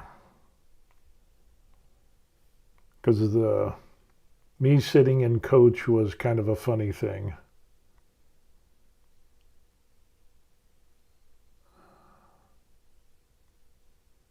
And I don't think that was.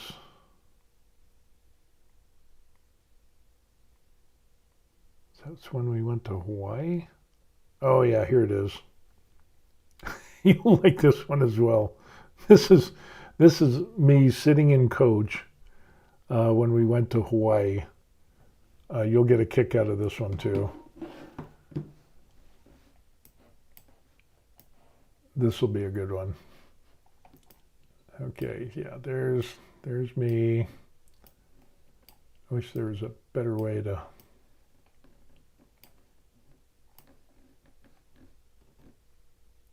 So yeah, there's me and coach. It was like, it was hilarious. It was like my knees were touching the seat in front of me, and yeah, my wife was like, "Oh, you got to get a picture of this." That was just, oh, it was hilarious. I don't know. Maybe it's just me, but it seems like, I mean, I am getting a little bit bigger, but it just seems like airline seats have gotten smaller.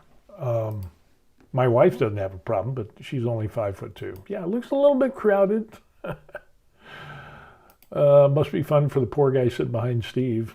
Yeah, at the movies. Yeah, it's a thing. I try to scoot down though, because I'm trying to be a decent person. So when we do go to the movie theater, which isn't too often, if it's normal seating, I'll scoot down so I'll scrunch down a lot so the people behind me can actually see, because I get that.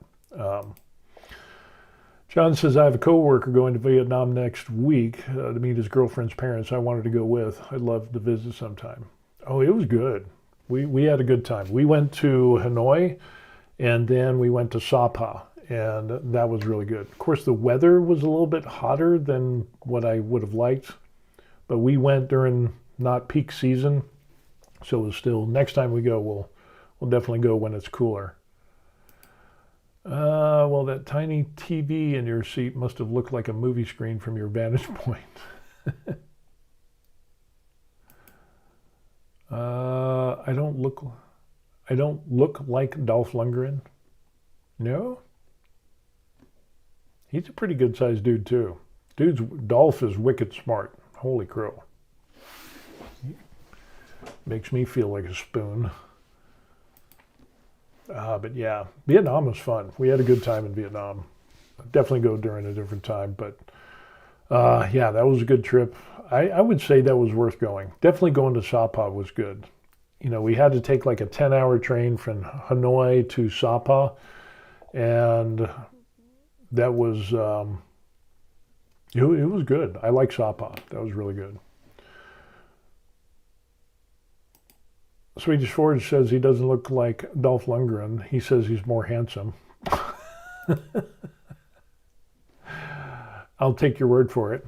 So, hey, as long as my wife loves me, I'm good. So, yeah, I'm not the most handsomest guy. Now I'm getting, I'm going to be 60 this year. Can you believe that? 60? And yeah, getting more wrinkles, skin sagging a little bit, getting that old man thing. I'm getting that little necky thing going, the joys of getting old. But I still rock it in the gym. So I beat all the youngsters in the gym. I think there's like maybe, I've seen like one guy push more than me in the gym that I go to on the military base. So, and then there's another guy who comes close to me. But these guys are younger. They're like, I don't know, late 20s, early 30s, mid 30s maybe. So, yeah. Swedish says, true love is the best. Oh, yeah. That is true. That is true. Somebody was asking me why I don't have the wife on the videos. Well, the wife, she's like the exact opposite of me. So I'm big and strong. She's short and beautiful. She's smart. I'm the spoon. So she's the knife. I'm the spoon. And but she does pretty good. She's really nice. My wife is awesome. Let me see if I can find a picture of us at the gym. Well, there's one. Let me just throw that one up there. So there's me and the wife. She's awesome. And let me find the gym. The gym pic is good.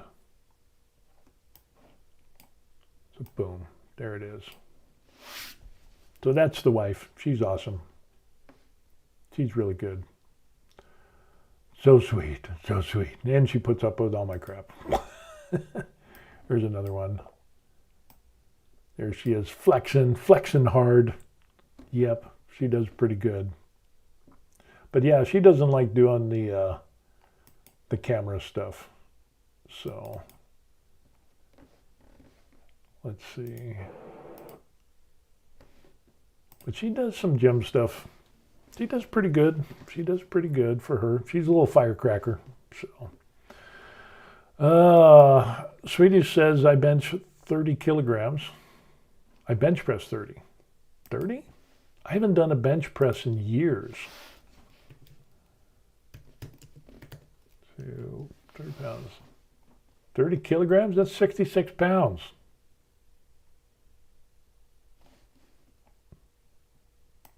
Fairtha says, Steve, at least you're a spork, not just a spoon. That's true.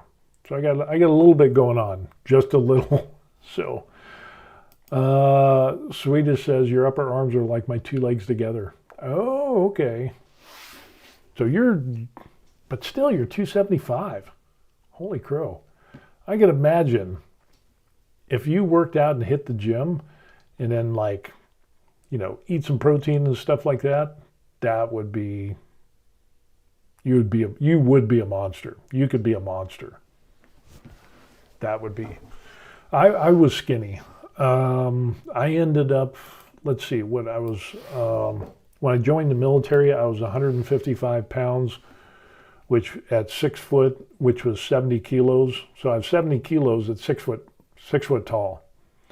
And now I'm up to, 218. So I gained some weight. But I was a stick boy. I was a stick boy when I was in there. But yeah, the wife jokes about it too, how my arms are bigger than her thighs, which is probably true. But it's weird because there's such a height difference between us. But I never really noticed that. Let me show you a picture. Steve Young.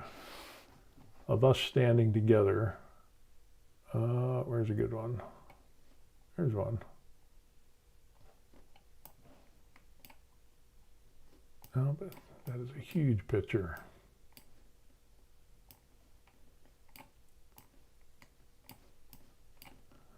Again, this is going to be picture day. Kind of reel these in a little bit. Kind of. This is, the camera's on the ground, so it doesn't look too bad here.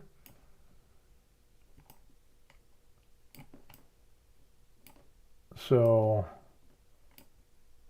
yeah, it's not too bad there. But that's the camera looking up. We have the phone on the ground. And like, here's our trip from, here's this one. This is from the Vietnam trip.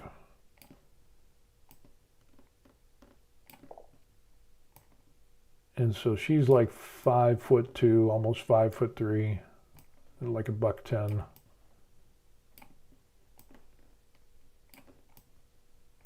So, yeah. But I don't notice the height difference. And it's kind of weird because people are like, you know, oh, your wife is so small and you're so tall. And it's like, I don't really notice that because when we sit down to eat and stuff, we're kind of like on the same level. Yeah, she's a little bit shorter, but I mean, I don't notice that difference until we do pictures and stuff like this, you know, so it ends up, it's just kind of, or we see ourselves in a mirror, which is kind of wild. So I have a back injury, so I can't work out at the gym. I injured myself at work. Oh no. Oh, I know how that goes. I got chronic pain. I've got 3 herniated discs and I have chronic pain. I got nerve damage in my legs. But at least it's to the point of where I can work out. So, but yeah, back pain is not fun at all. I don't wish that on anybody. Ugh, that is rough. Heart goes out to you, bro. That is not fun at all. So, construction accident. Oh no. Ooh. Ouch. Sorry. Ouch. Any type of accident isn't fun. But that back pain, ooh. Yeah, that is rough. Ferrithus says, I'm finally past the holidays and my various diseases. Tomorrow I get to go again. Finally. Alrighty. Yes. That Monday, today's Saturday, so in a couple days I'll be back to the gym. I got to take it easy because I really tweaked this shoulder kind of bad. It was, and I was ego lifting. I was doing dips. I was doing weighted dips, which matter of fact, do I have that? Like I said, I weigh 118 kilos and then I threw on another 70 pounds. So it was a total of 260 plus 70. Was it 330? Yeah, 330. 330 pounds to kilos. 149 kilos, and I was doing some weighted dips. So my body weight plus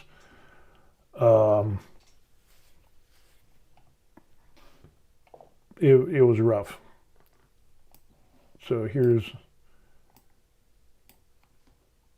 there was that there. Oh, and why isn't that?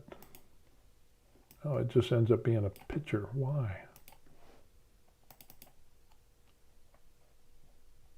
Oh, let's take a look at this. So this is, of course, that's me, obviously.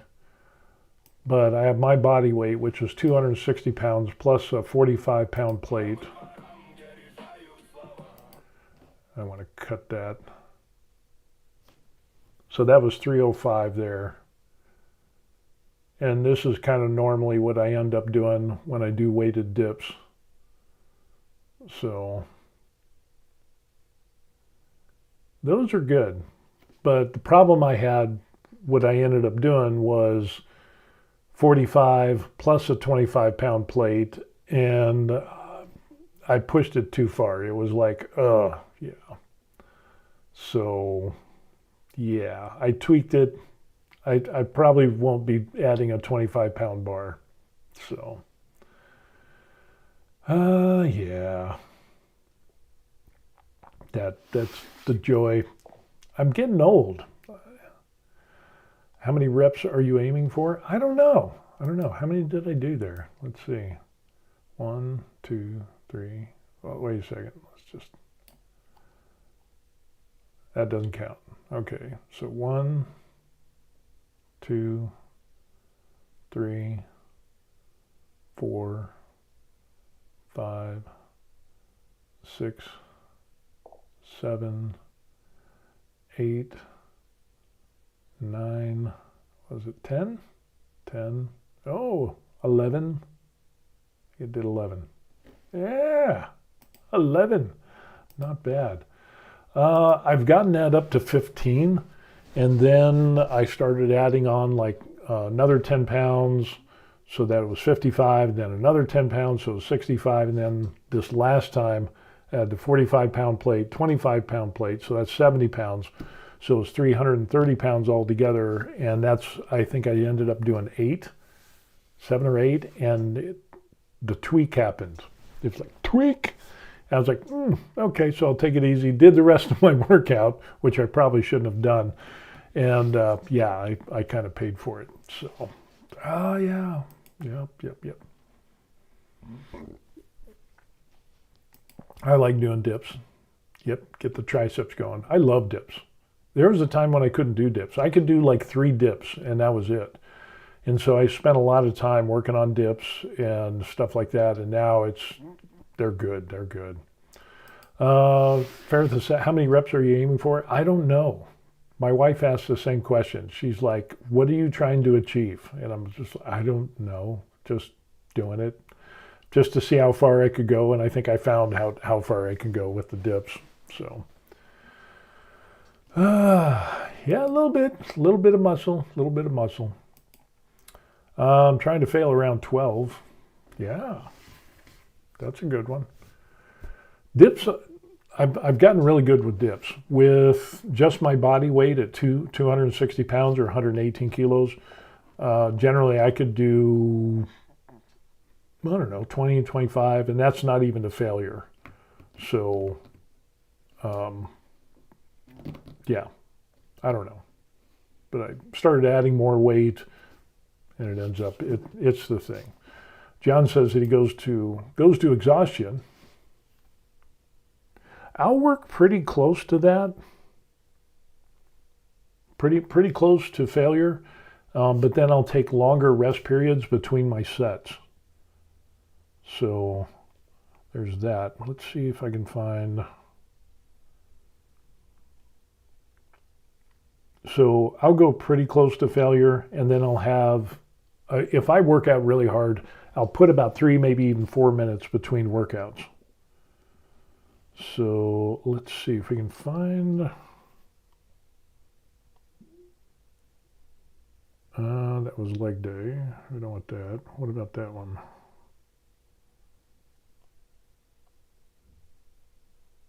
Legs, pull-ups, decline bench.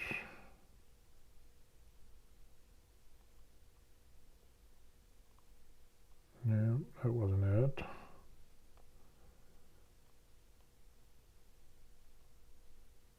No, that wasn't it. It was a previous month.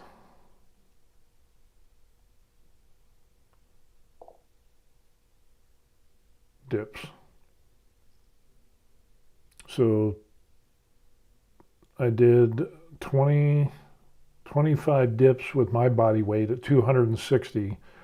And then I did 295 pounds for 16 reps, 305 at 12, 325 at 10. And then usually what I'll do, especially on that day, I'll alternate. So I do dips, and then I'll do alternating dumbbell hammer curls. So I'll do a superset, I'll go 1 set of dips, and then I'll go and I'll do the hammer curls, and then I'll go back to dips and hammer curls and stuff like that. So it gets pretty good. Terry says, enjoy your 20s, 30s, and 40s. When you're in your 50s and 60s, the check engine light starts coming on. Yeah. Little tweaks and stuff like that. Getting more common. On the gym selfie, yeah. That's the truth. You start getting it. I figure if I can just keep lifting, and I mean, I've got a good amount of muscle. That's going to be the big thing, is just consistency of just keep going to the gym. My diet, it's pretty decent. You know, splurge every once in a while, but I'm happy where I'm at. I would like to do one more bulking cycle, see if I can get a little bit bigger. My wife is like, why? You're already too big. And it's like, she goes, when are you going to stop? But I need to work on my legs more, honestly, to try to get them a little bit more proportional to the rest of my body. But with my back injuries, the herniated discs and all that stuff, makes it a little hard because I can't do squats. So I have to do like hack squats on machines, leg extensions, leg curls, and I don't know. I just don't do enough of that. It's a lack of discipline. Anyway. Sweetie says, anyway, the most important thing is you're healthy and feel good. Yeah, that's true. Whether you go to the gym to get big and muscular, that's fine. Or if you just go to do your cardio 3 or 4 days a week, or aerobics, or whatever it is, I don't really care. I mean, if you're going to the gym, I have respect for you. You know, my hat's off to you. I'm not the type of person that is like, if you don't do what I do, you're not a good person. No, that's not how that works. You know, if you do what you can, just be consistent, be happy where you're at. I mean, I take things to the extreme. Look, the normal person doesn't have red and blue LED lights. They don't have cameras. They don't have all this stuff, you know. So when I get into fitness, I go to the extreme, and that's not required at all. But, you know, it is what it is. Anyway. Ferris says, I did it for the health when I had back pain. Now I'm the healthiest I've ever been. Now it's all vanity, to be honest. Yeah, it's a little bit of vanity, you know. Looking good, that's kind of the thing. But more and more, especially the older I get, the more I find out I'm competing against myself. So I don't really care what other people are doing in the gym. The only time I care about what other people are doing in the gym is if they're doing something stupid. Because, you know, Lord forbid, you know, you do something stupid and they close or get rid of equipment or whatever.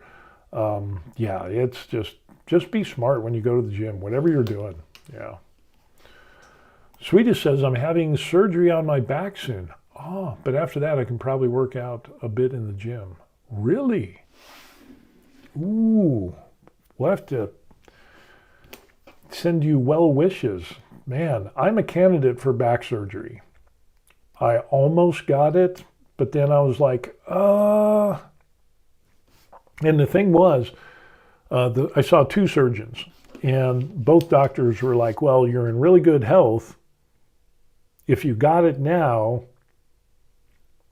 you would recover quicker, but you're in good enough shape that if you don't want to do the surgery, you don't have to.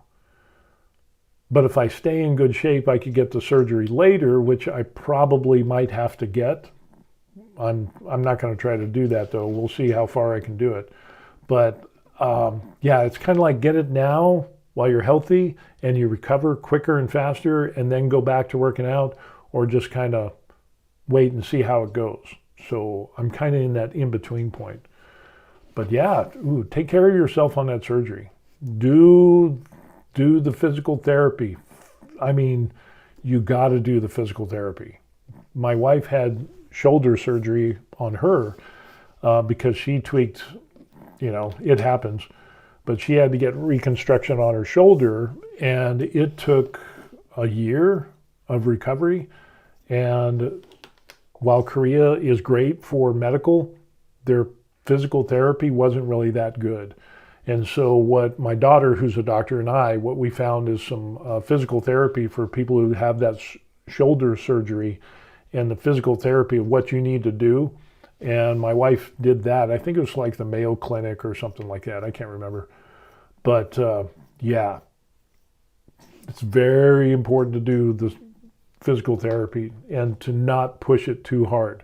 You need to push it, but not too hard. And there's people that have had the same surgery as my wife who didn't do the physical therapy, and they've got limited range of motion. It's almost like they shouldn't even have gotten a surgery. You know, they get a little bit better, but that physical therapy is definitely key. That is definitely key. It's a dangerous operation, but I don't want to be in pain 24/7. Yeah, I get it. Yeah, pain sucks. Like I said, I got a chronic pain condition. I've got 3 herniated discs that radiate pain. Of course, the disc impinges on the spinal cord, which causes pain. And that's why I can only get about 5 hours sleep a night. And then I'll have to take a couple naps, you know, a nap or 2 during the day. because just too much pain. And if I stay in one position, the pain gets worse. So it's damned if I do and damned if I don't. So if I sit here long enough, my back will get painful. It'll get more painful, down the leg and the side of the knee. But if I'm really active for a long period of time, if I do a lot of walking, it's the same thing. So it's trying to find that happy medium. Yeah, one of those things that's not negotiable is health. Yeah. Dangerous because close to your spinal nerves. Yeah, I would imagine. John says physical therapy is slow and seems never ending, but it does work. Yes, it does. Matter of fact, we were seeing another Korean doctor, and he had seen people who had problems with their shoulders who had that surgery, and apparently they didn't get the physical therapy that they needed.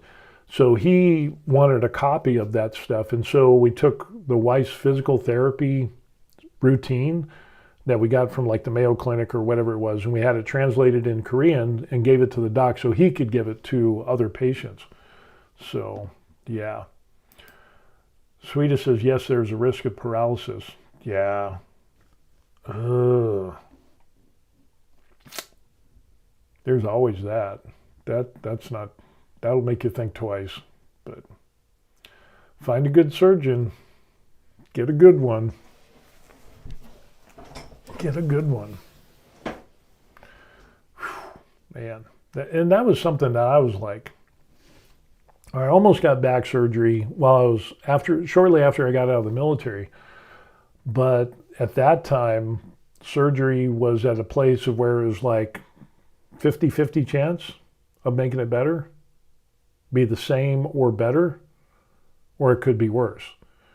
And it was like my injury was while I was in the military, and then they were like, you go to physical therapy and you run into guys who have gotten that same surgery and they're worse off than what they were before. But that was a long time ago. That was back in 2006, 2007. And surgeries have gotten a lot better over time. So that's good. That's good. It was amazing on just, the last surgeon that I saw for the consult, he was explaining the differences in how far and how advanced they've become with these surgeries and stuff. And it's just been pretty good. It's pretty amazing. So yeah, definitely keep us in the loop on that, Swedish. Let us know. We'll send thoughts and prayers and well wishes and all that stuff to you. So, and then you can get done, get in the gym, and get big. He says he's not worried because we have good health care in Sweden. Awesome. That is awesome. Good. That makes me feel better, knowing that you have a good surgeon. So, I need something to drink. I'm thirsty. I'm gonna go get my thing. I'll be right back. Of course, I have the wireless mic. But yeah, it's important to.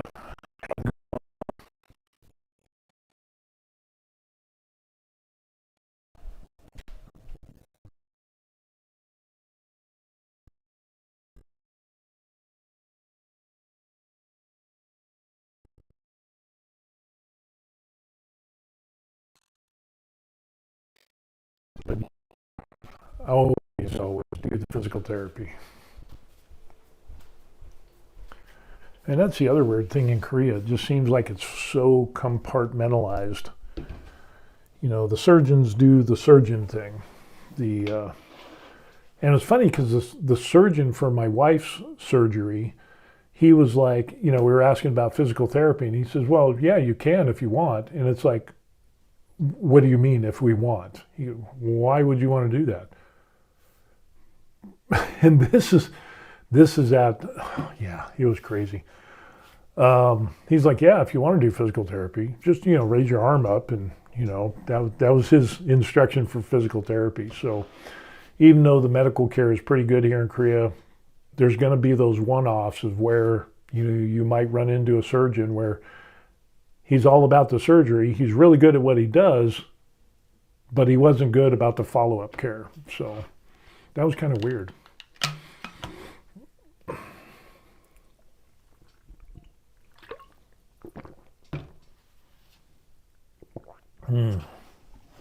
But yeah. So Swedish, when are you going to get your surgery? Is that going to be this year? Are you looking at doing that? Let us know. I'd be interested in knowing that. I had a few people that I've known that have gotten back surgery where they've gotten disc replacement, where they go in and they take the disc, you have a vertebrae and they take out the disc and they put in a different disc, a fake disc, replacement disc. Some people have gotten some good results on that. And then I've known some older people that had their discs fused together. And that limits some of their ability, but that's kind of the old tech.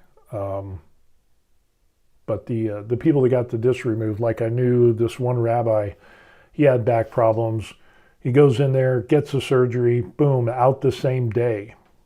And of course he's wearing the thing and all that.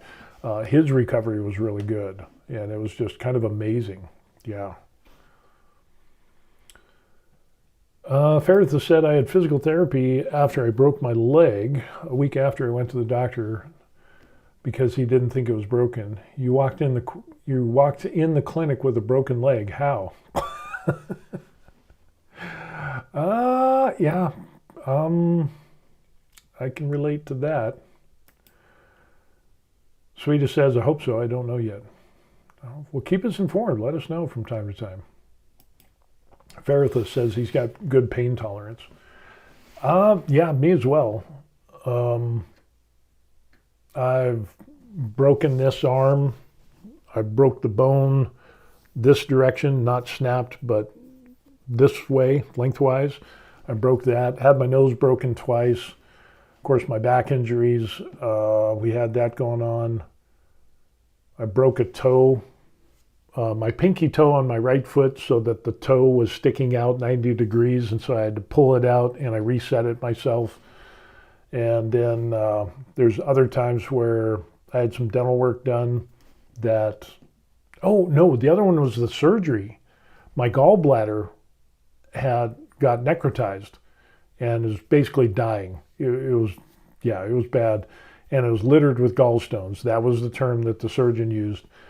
And so they did the ultrasound on that, and they're like, holy crow. And what do you mean you can't keep down food? And so they did the full workup and everything. And they're like, how come you're not doubled over in pain? And it's like, it's painful, but it's not that bad. It's like, so after the surgery, the surgeon came and talked to me, and he's like, yeah, your gallbladder was so littered with gallstones, and it was necrotizing. In other words, the flesh was dying. He says it was an emergency surgery.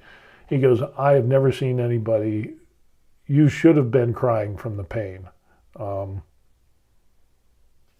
So I'm kind of on the same boat. But if you stick a needle in my toe, I come unglued. That is insane. That is an insane amount of pain.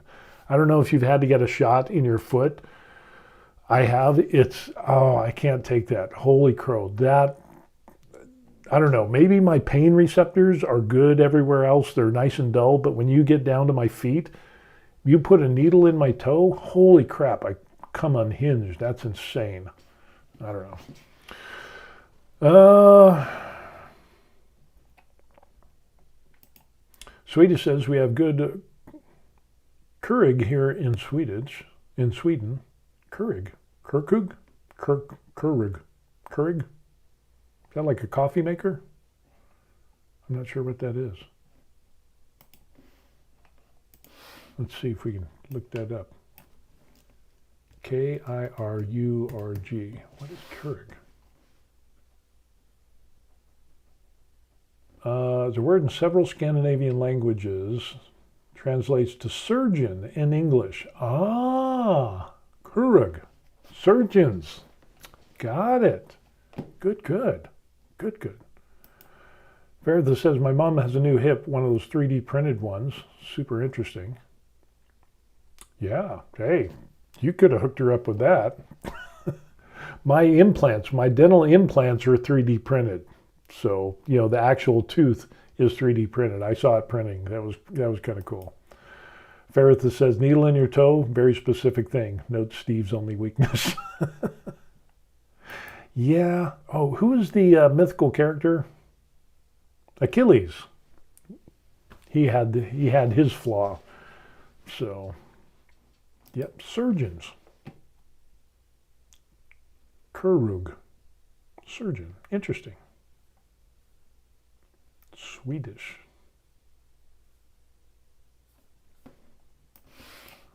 So what is surgeon in German? Surgeon in German. Surgeon. I don't want it in English. Chirurgin. Chirurg. Chirurg. Chirurg. Interesting. Chirurgin. Chirurg. Chirurg. Interesting. Hey, we got George has popped in, says hello. Yeah, we're talking about, we did the 3D printing thing and the painting of the miniature thing. It's sitting over there. We'll take a look at that. But we're talking about all of the medical problems that we're having, and you know, getting old, and you know, how the importance of physical therapy and surgery and all of that cool stuff. So they held you by the toe when they dipped you in the dragon's blood. Apparently that was it. Apparently that was it. Yeah. In German, it's Chirurg, basically the same as in Swedish. The word has the same origin. Cool, cool. Es ist sehr gut. Wo ist der Schreibtisch? I think it's the little bit of German I know. Not too much German. Not too much German. Tag, wie geht's? What was the other stuff? I don't know much. And I took German. That's a sad thing. But it was so long ago. For the life of me, I can't remember anything else in that. That's it. Swedish says exactly. Just spelled a little bit different. That's cool. I remember doing the German lessons, and it was like, you know, I'm going to the library. I'm writing with the pencil in the, I'm writing on the paper with my pencil or something like that in the Schreibtisch and the Schmierpapier and all of that. It's kind of, that's about all I get of the German. So, Ferris says CH instead of the K, but I think it pronounces almost the same. That's what it seems like. So honestly, I know more Korean than I do German. That's obvious.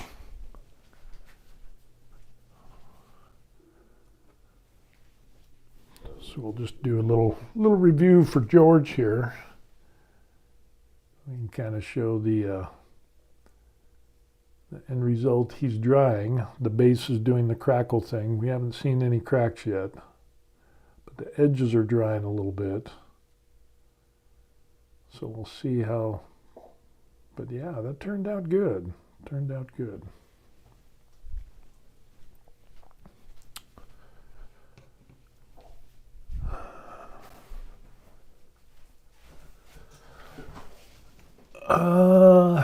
Ferret says German is very hard to learn. Was lucky to be born with it. Yeah, it was kind of a doozy. I took it, I think, when I was in junior high or freshman. I was a freshman in high school or junior high. I can't remember. Took a year of German, and that was a little rough. Swedish says they can understand German with slightly different words as is similar to Swedish, for example. Cool. George, we're trying to convince Steve to do the axe next. We're gonna get close to the axe. That's in the immediate future. George says, kind of a rough day here. Really? Why? Why you got a rough day?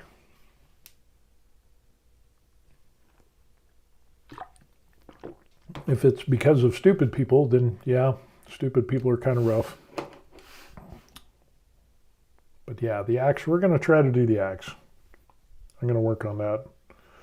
Just need to get some of that spackle and do the seams and do a little bit, tiny bit of sanding, kind of smooth that out a little bit in certain places, and then we'll prime it and be ready to go. So we're getting closer. We're getting closer. Let's see, what else do we got going on?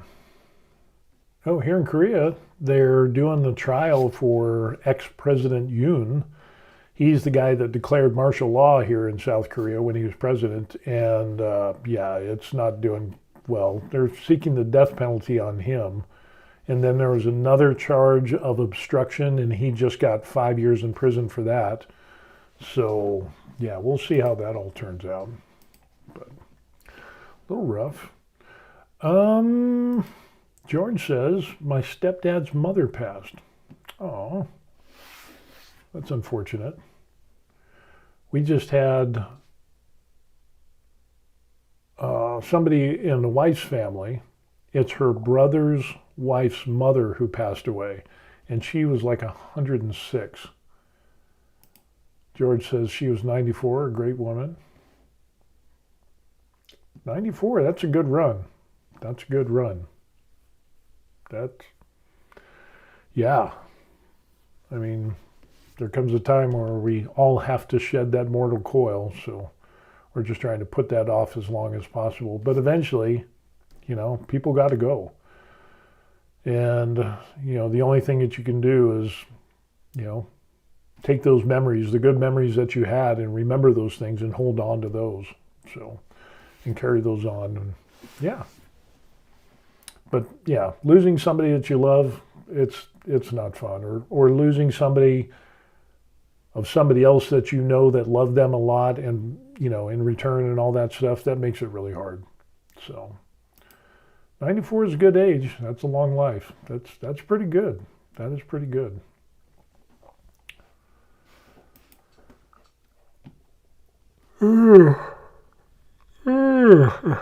Excuse me. Man.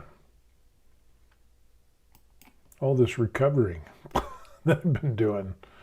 This whole week I've been to the gym, and it's like I'm starting to feel it. I've noticed as I get older, as long as I'm consistent with going to the gym, yeah, I'll get tired during the day or whatever. I got to take a nap or whatever.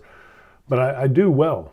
But I've had like a week off, and it's like I'm noticing it's like my body's like, we're not moving as much. What's going on? And I'm starting to feel things. So, yeah. All in the hopes of trying to live a long life. 94, that's a ways out there. Yeah. So we'll see.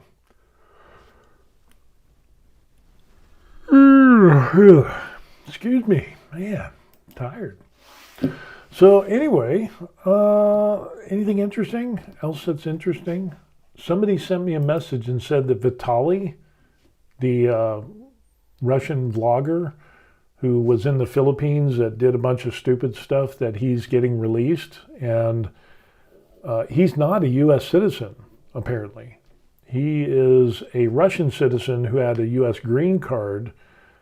And then, yeah, it ends up that he's getting released from the Philippine prison, and they're releasing him to Russia because apparently the United States doesn't want him. So that's kind of wild. Swedish says, Birgit Johansson, born on December 9th, 1915, is the oldest resident of Sweden. What? 1915? 2026 minus 1915? 111? Wow. That is crazy. 111 years old. 1915, that is crazy. George says, my body hated me when I first stopped working so I could get ready for treatments years ago. Yeah. Yeah, I think I need to get back to the gym. And I was reading an article a while back where it was talking about there was 2 ages in which your body, let me see if I can find that. Oops, that's not what I want. Go back. What 2 ages are when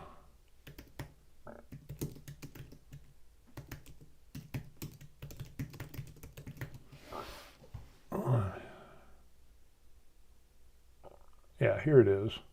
So, a Stanford medical study said that physical health doesn't decline slow in a linear fashion, but rather in 2 major accelerated waves occurring in the mid-40s and the early 60s, around age 60. It says these 2 specific stages, people experience significant nonlinear changes to their molecular composition, metabolism, and immune system rather than a gradual decline.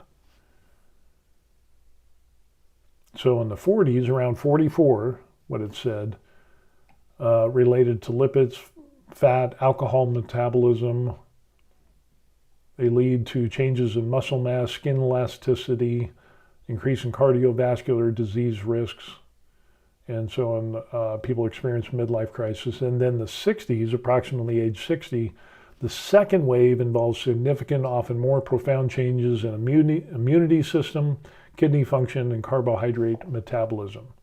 And of course, there's the physical risk. So, yeah, those are the 2 ages, 44 and 60. So, another 2 more good reasons to go to the gym, because I'm going to crush 60. So, yeah, we'll see how that goes. George says, I don't mind living a very long time as long as my mind stays intact. Yeah. I would want my body to be intact along with my mind. I would hate to be super cognizant. My mind is like sharp as a tack, but if my body was just kind of like, I don't know if I'd do that. Meredith says I'm some purebred German, so I'll probably die early like purebred dogs.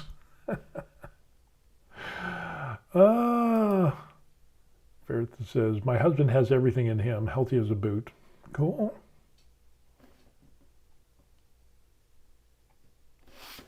Health is good. Health is good.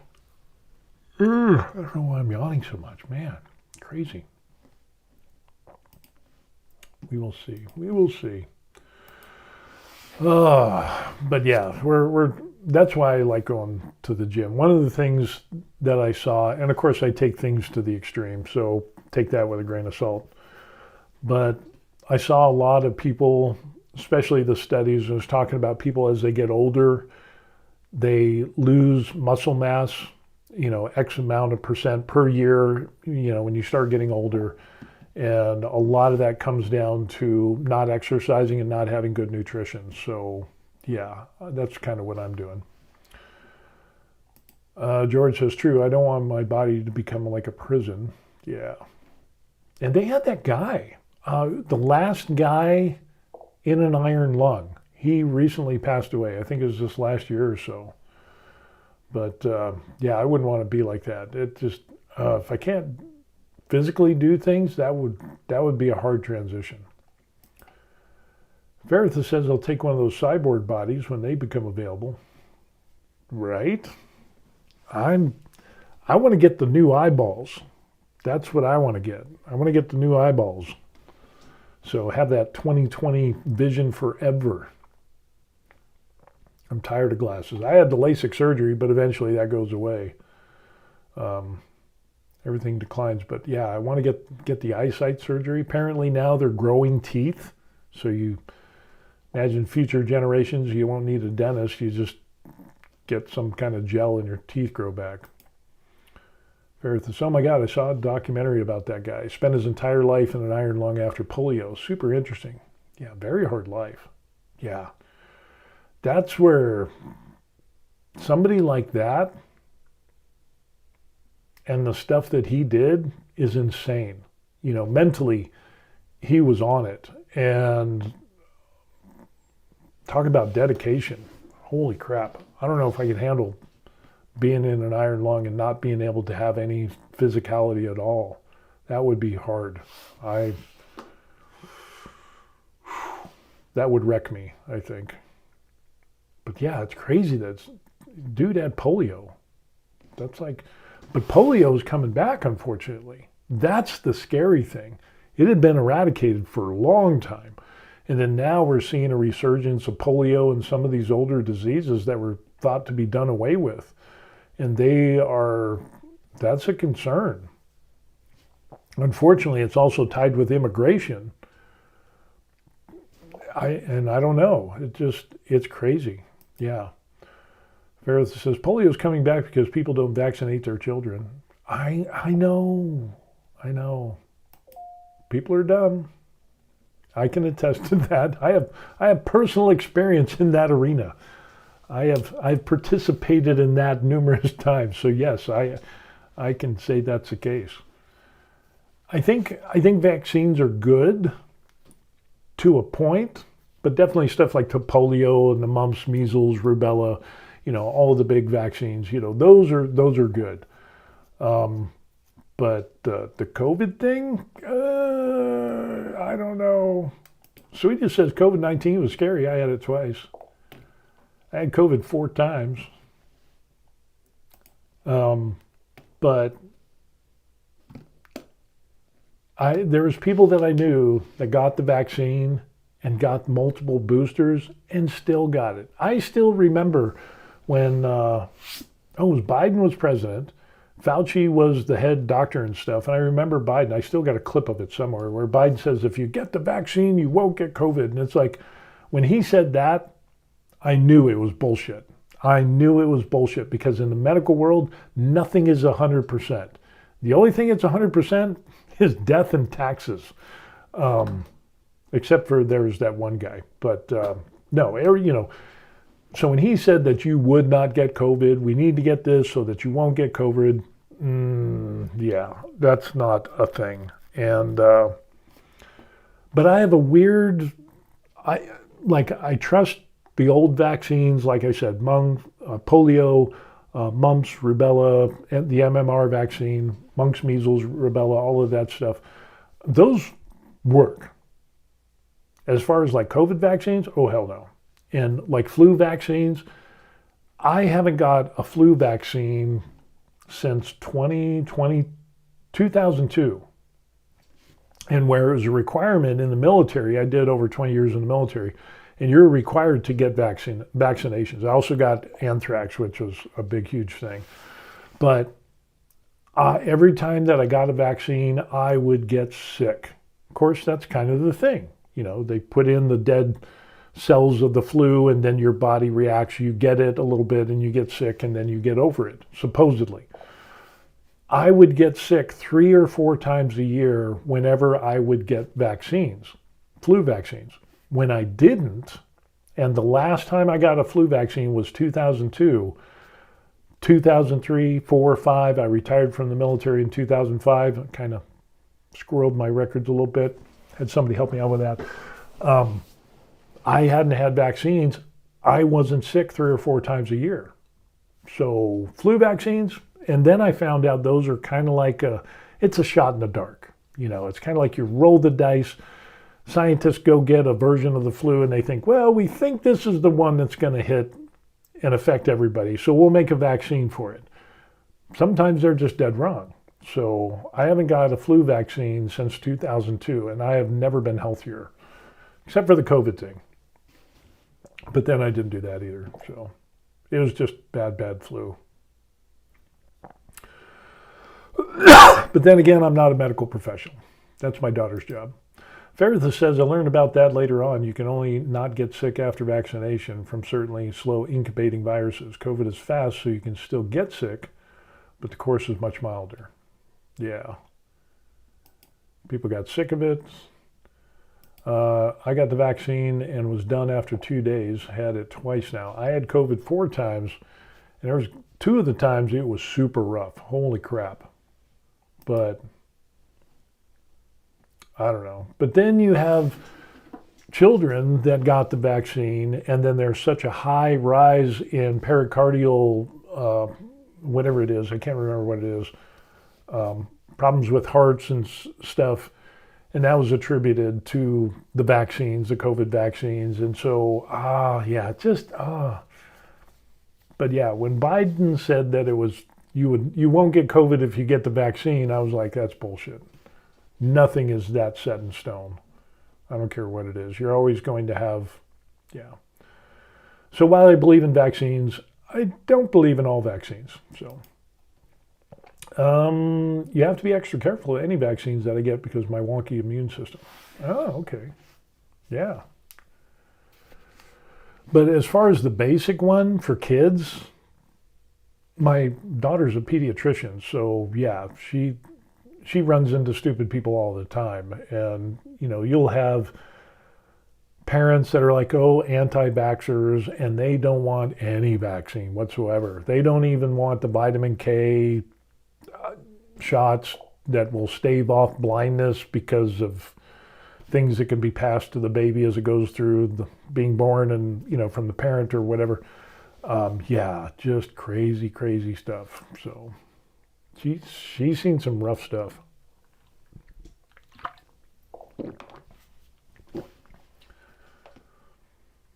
Swedish says, when COVID came, it was the most dangerous. Then the structure of COVID changed and became milder. Yeah, and that whole COVID thing to begin with.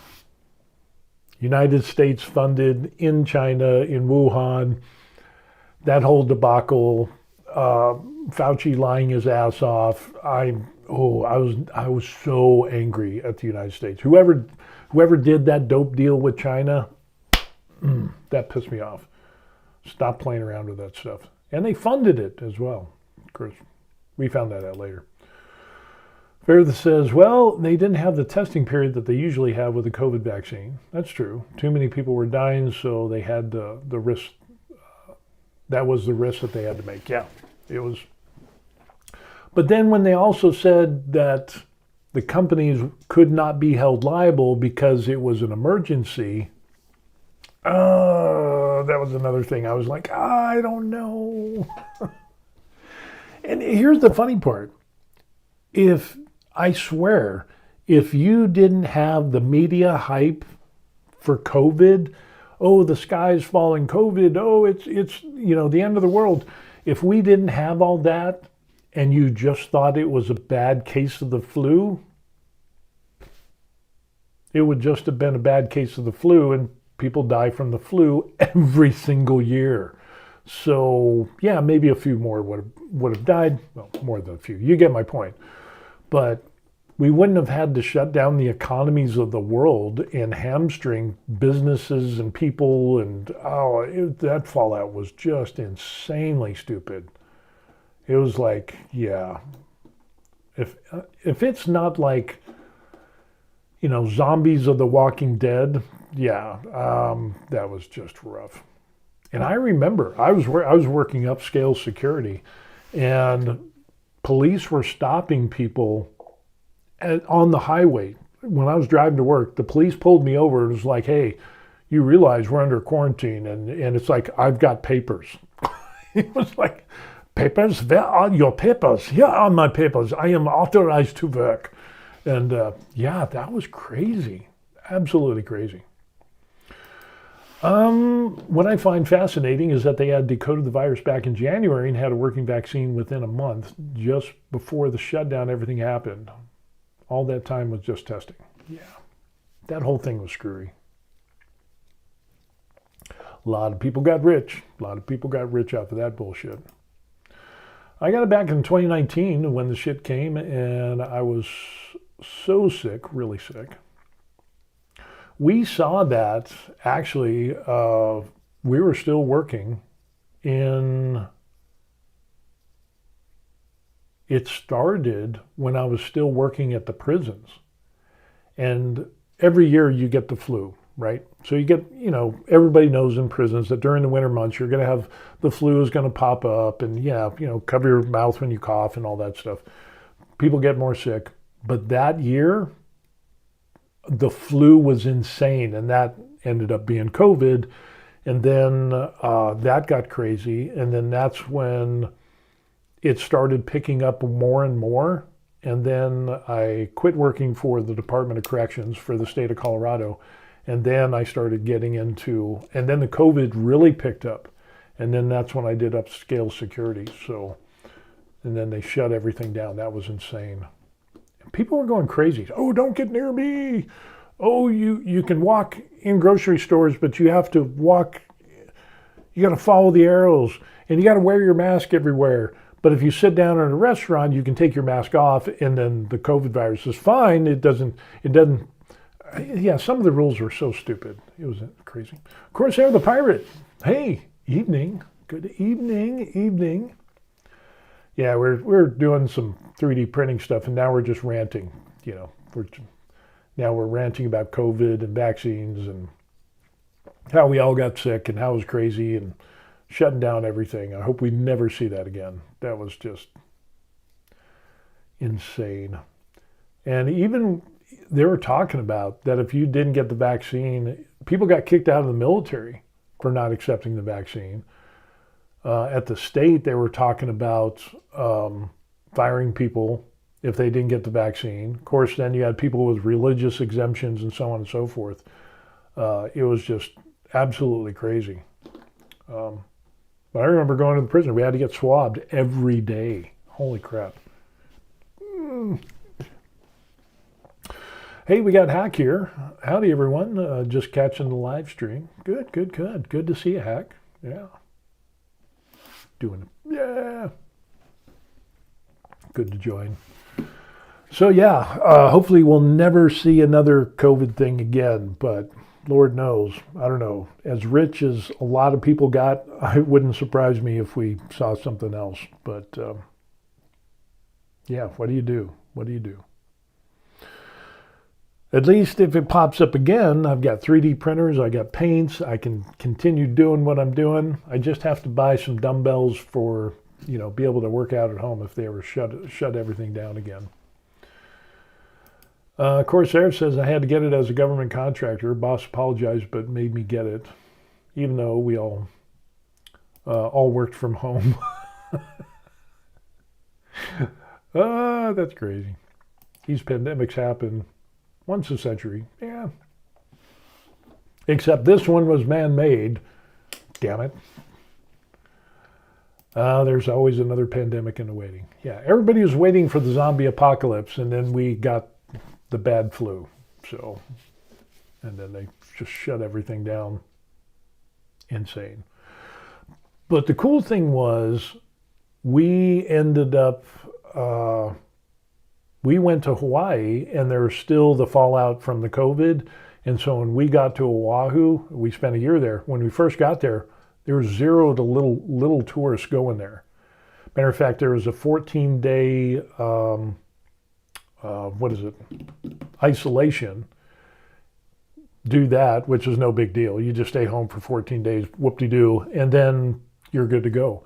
So when we went to the beaches and go to Waikiki or Kelowna Bay, a number of other places, there wasn't a lot of tourists in Hawaii. And it's like, oh, this is awesome.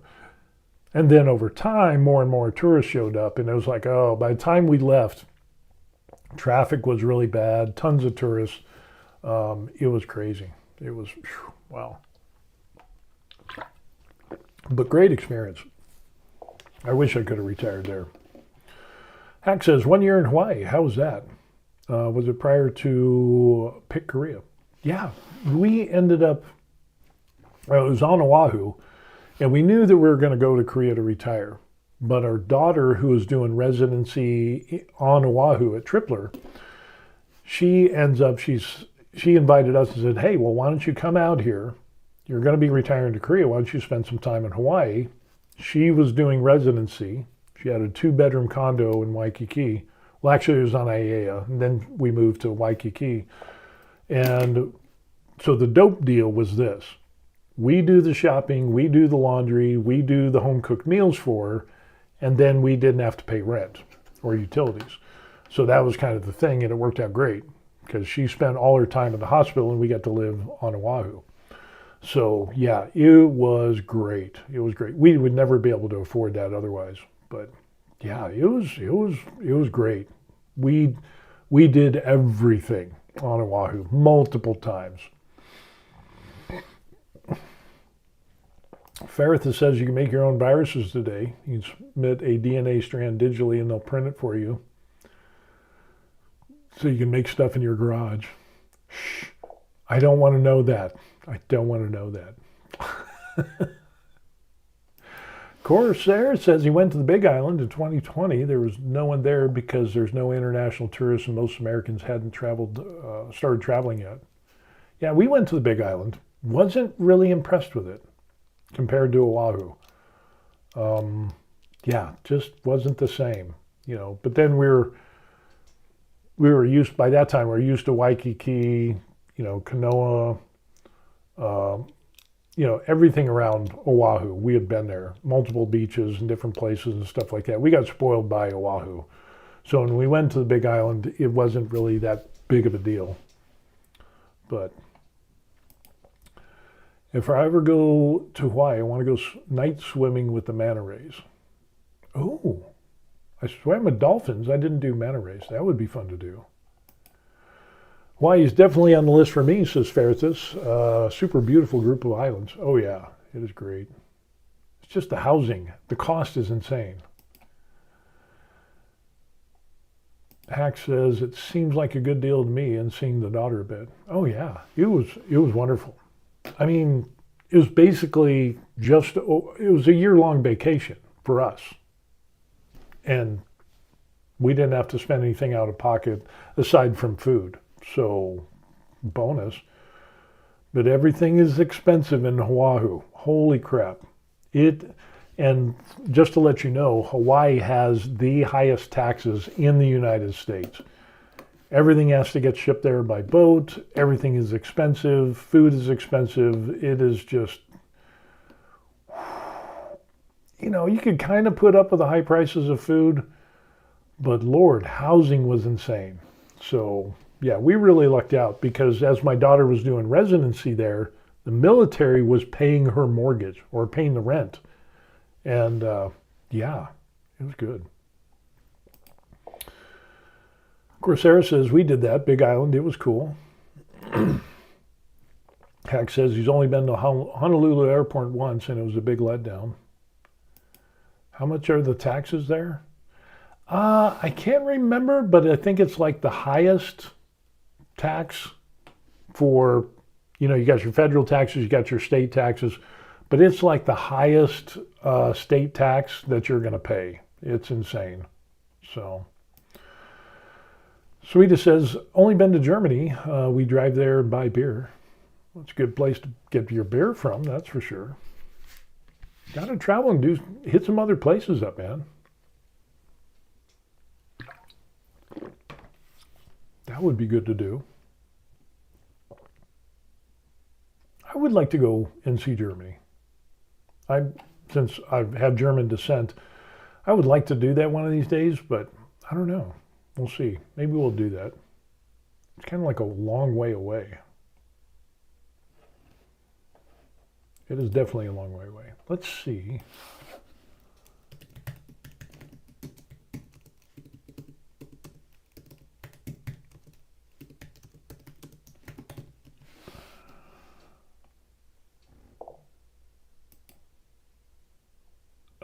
When we talk about taxes, Hawaii is the most. Holy crow. And, maybe New York. I don't know. The one article I read said it was talking about how Hawaii was the worst. Well, nope. Now, what is the date of this? Well, now it says New York is the highest. But Hawaii is second. Let's take a look at that. So New York total tax burden is 12.47, property tax is 4.36, individual tax 4.72, total tax burden 3.9. Hawaii is total tax burden is 12.31. So yeah, Hawaii at the time that we were there was the highest, but now New York has their new leader, and yeah, taxes are insane. People are leaving, and they keep raising the taxes, and I feel sorry for the people. Dun, dun, dun. Talking to travel, where is next for you, Steve? It's going to be the Philippines. That's going to be last week of March, first week of April. So we're going to do 2 weeks there. We're going to go to Cebu, Oslab, and Boracay. So we're going to check that out. Wife just finished booking everything, so that's the next trip that we're going to be doing. So that'll be good. Looking forward to that, especially during the cold winters of Korea. Swedish says Stockholm to Germany is a long way to go. Really? Here in Sweden, we have a tax of 31%. Oof! Ow! But you got good health care. You get a lot in return for that. But that's a lot of tax, bro. That's a lot of tax. Hack says that's not too bad. In Canada, it's like 40, 50%. Had to exile myself because of that. Exile myself. Ferrith says he lives in New York. Everything is said and done after my effective tax rate is about 28% total. Oof. Ouch. Hack says if you vlog Boracay a bit, I've heard some beautiful beaches there, and make sure you try Filipino food. Oh yeah, definitely. Boracay has got some of the pretty awesome beaches. That's the main reason why we're going to go there. Cebu, we're going to go to do the swim with whale sharks. So, Corsair says, I'm going to Dayton, Ohio in April. Not as cool as the Philippines. No, but you're traveling. That's fun. I mean, get a chance. Go where you need to go. Do what you need to do. See some stuff. After that, after Philippines, other places we want to go back to Thailand. Like to check out Chiang Mai, see that, because we've been to Bangkok, we've been to Phuket, we've done those. Want to go to China and check out some stuff in China. We want to go to Japan. Like I said, we're going to do Philippines. What are some other places? We want to go to Malaysia, check that out. Wife wants to go there more than I do. Mongolia, that's interesting because Koreans actually originally stem from Mongolia. So, but Mongolia is kind of like, you don't want to take a multi-day trip of it. We've seen, and my wife's seen a number of videos and talked with people. Going to Mongolia, it's like good for 1 or 2 nights or whatever, and then you're pretty much good to go. Maybe 3 days, 4 days at the max. Other than that, it's like you get to see all the stars in the sky, you sleep in a yurt, see some hawks and eagles, whatever it is that they do, the falconeering type of thing, and, there you go. That's it for Mongolia. So maybe. It's kind of low on the list for me personally. Swedish says we only pay $20 when we visit the doctor and nothing else per visit. Wow. So the copay is cheap.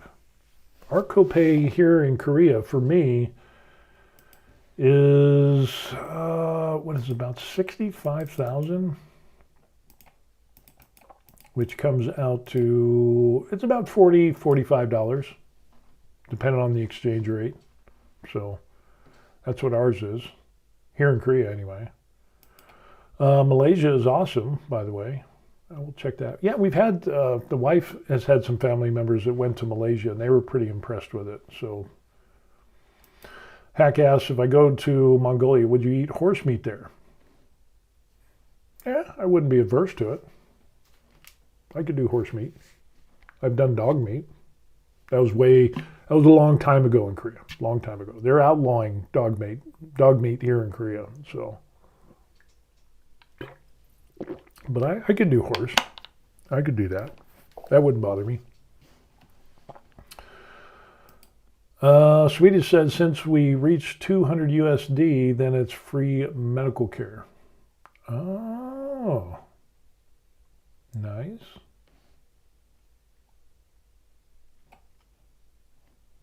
Ferrithus says my copay is $45 plus a treatment medication that negotiates rates until I spend about $4K. Then it's 80% off until I hit $8K. Then it's free. Yeah, the regular Korean national health insurance, that ends up being about $110 a month. And then I think it's like a small copay. What is that?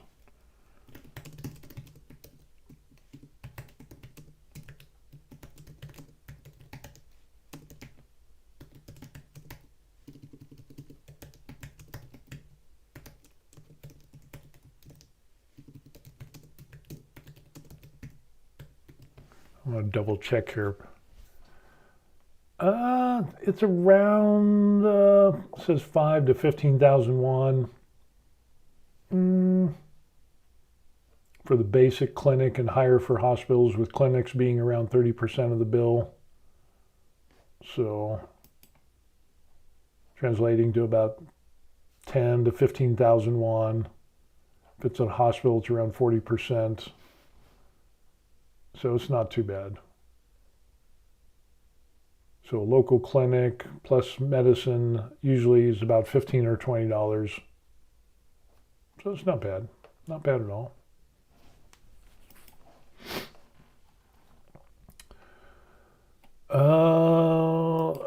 Hack asks, how was it? You're asking about the dog meat?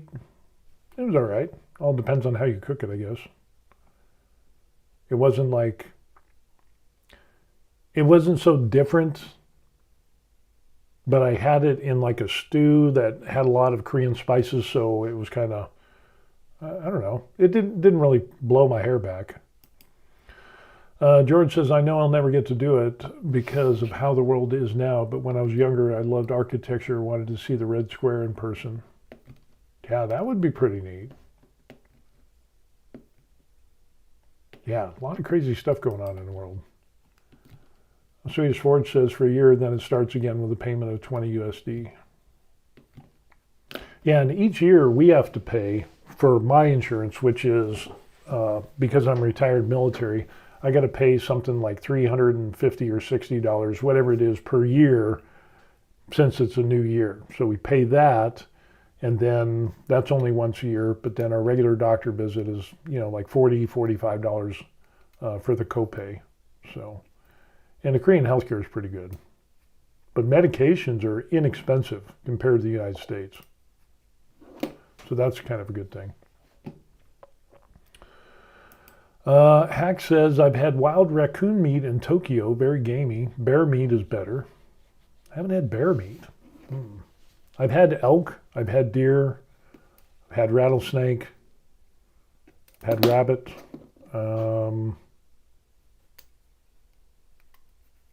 All kinds of seafood. Sea urchin. I don't get why people eat sea urchins. That's kind of a weird thing.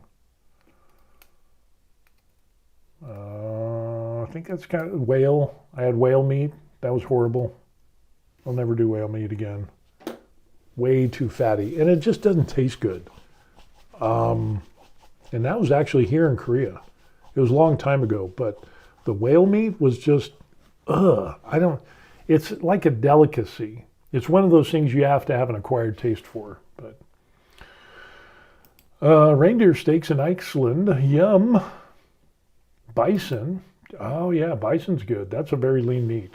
Bison's is good. I've had bison. Forgot about that. Elk, I like elk. Some real good elk. I don't like it when it's really gamey, with a lot of sage, that real sage taste, heavy in sage. I don't like that. Rattlesnake, damn, they're really treating the Jared bad in the military. Rattlesnake. Rattlesnack. It's a rattlesnack if you only eat a little bit. Rattlesnake. Swedish says, have you tried the sour herring? Surströmming? No. I've seen those videos. No. Fermented? No. I will do fermented cabbage. I will do fermented beets, veggies, all of that stuff. Fermented beef or meat or fish? No. No meat or fish. No way. I couldn't even imagine that. And from what I've seen on the videos, people just pop that lid and they start like, ugh. Yeah, I don't think I could do that. I don't know. Have you? Tried that, dude. Coward. Yeah, right? I don't even know if we could get that here in Korea. Hack says, I would only do it if you serve it to me and Steve in Sweden. I wonder if you can even get that in Korea. It's probably so bad, you probably can't even. Let me see if I can find it. Let's see. No offense, that stuff smells like a war crime. Swedish says, will you try it if I buy you a can? Yes, I love it. You love it? Really? Wow. I don't know. Let me look it up and see if it can even be ordered.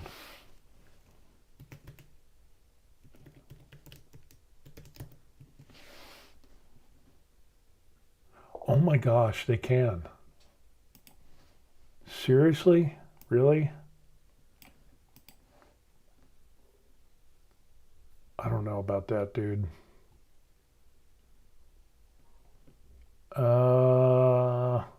Corsair the Pilot says Icelanders have fermented shark disc.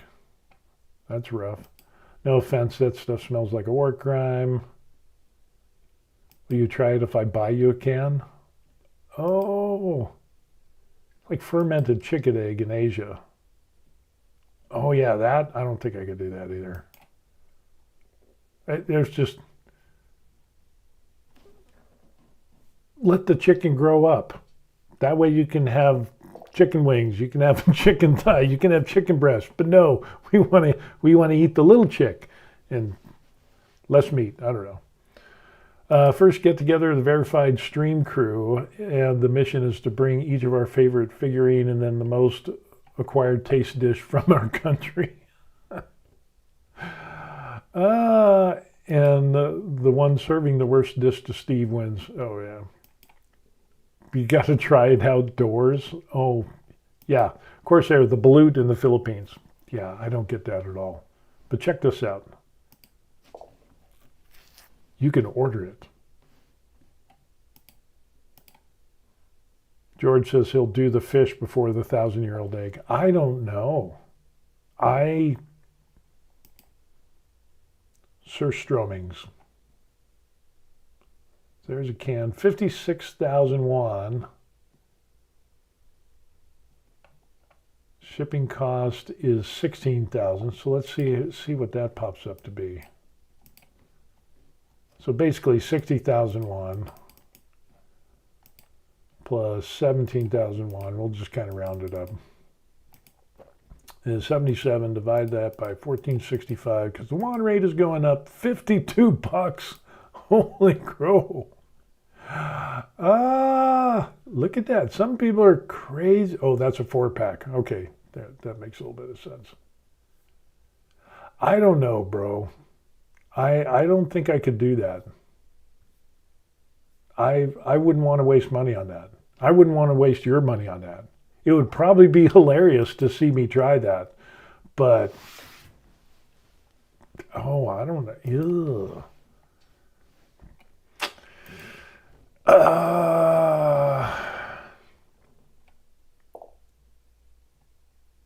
Ferrith says outdoors 50 feet from the house and don't dispose of it in your own trash can.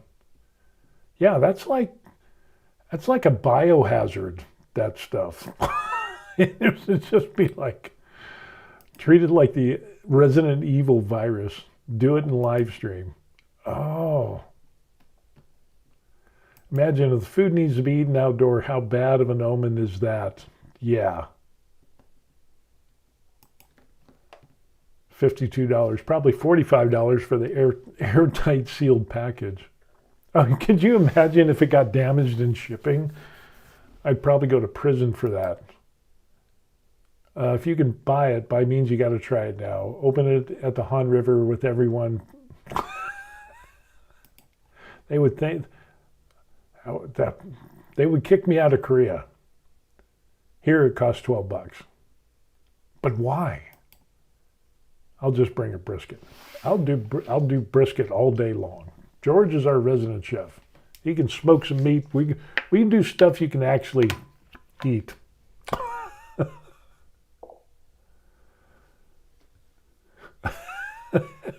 So he says, you all are not a Viking. Have you had durian? Of course, that's not Viking, but some people say that durian, that they hate it. I've had durian and I actually liked it. So my wife and daughter thought it smelled like dirty socks and it was horrible. I actually liked it. I was like, hey, this is pretty good. I liked it. So the durian, I'm down for durian. But that stuff, I don't know, bro. You could be the Viking of the channel, Swedish. Yeah. You're the resident. Here's what you gotta do, Swedish. You need to make a video of you eating that stuff and not vomiting. That I have yet to see anybody eat that stuff without retching. Of course, all the people that do it are people who, don't have that acquired taste. But it's fermented fish. Good Lord.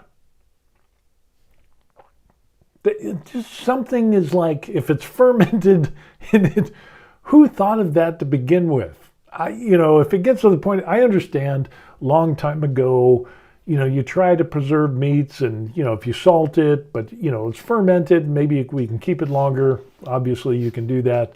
But, could you imagine the person that's like, hey, we ferment cabbage, we do all the vegetables, let's ferment a fish.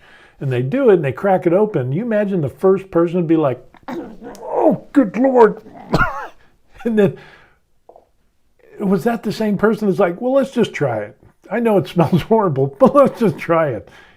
Was that like the only thing they had left? And it was like, is either die or eat the fermented fish. That's probably what it was. And so the acquired taste was either you have an acquired taste for death or you eat.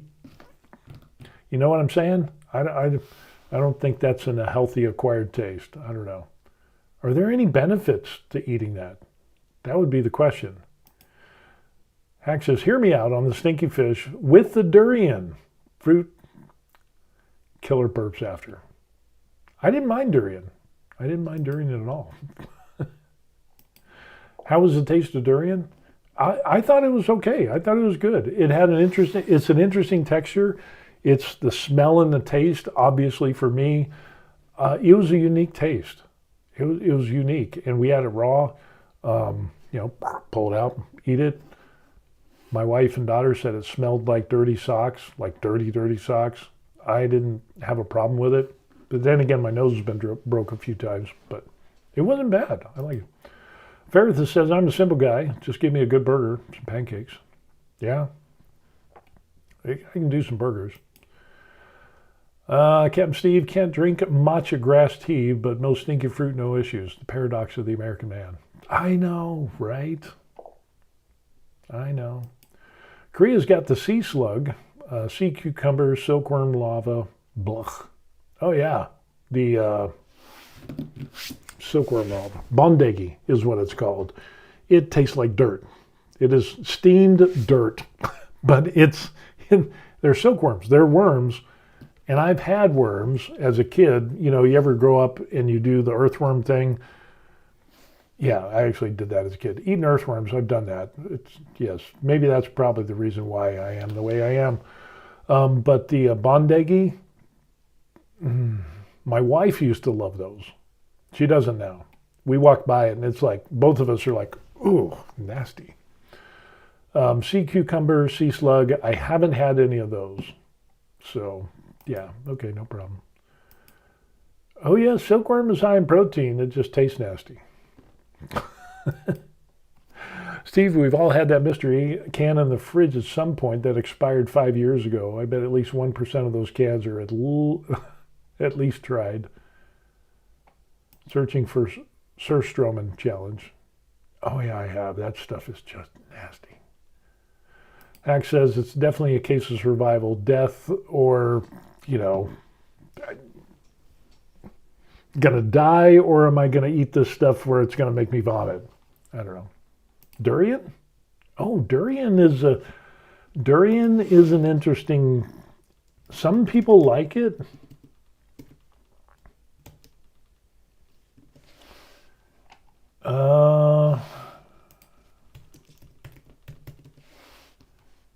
Let's see if we can take a look at this. We can find durian. It's an edible fruit of several tree species, belong 30 recognized species,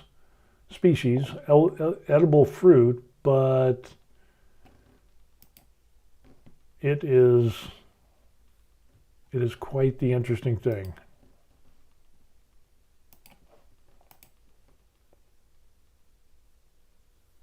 The king of fruit, supposedly. Large size, strong odor, thorn-covered rind. Some people like it, some people don't like it. It says some hotels and public transportation services in Southeast Asia, like Singapore, Bangkok, they ban the fruit. Variety of sweet and savory. Some people don't like the durian. Yeah. It's not bad. I kind of liked it. But that stuff, good Lord.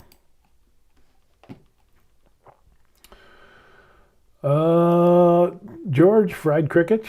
No, I haven't had the fried crickets. Had grasshopper. It was just kind of fried, crunchy. Didn't really taste much. I'm sitting here smiling big.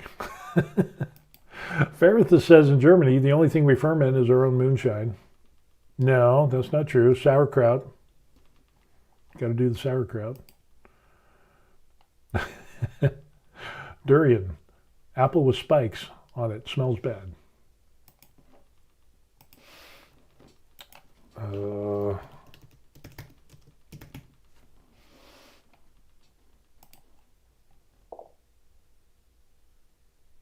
Yeah, Surströmming. Yeah, I just. And some people do it in their house. That's what I don't get. There is no way on God's green earth.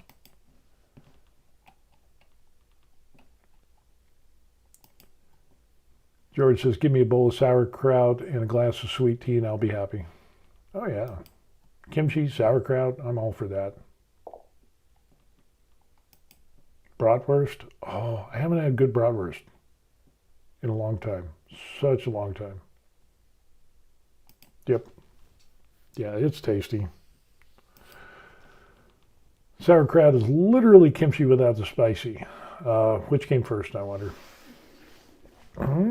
That's a good question. I know my wife's family, Korean family, they have family history. It goes back 1,600 years. So there's that, and I think they had kimchi. I don't know. How old is kimchi? That's interesting. Verithus, I'd love to try the fried bugs, but I'm always worried about the crunchy legs get stuck in my throat. Just got to chew it up enough. Grasshopper wasn't bad. It's kind of like it was fried, and so they just kind of brittle and they broke, so that wasn't too bad.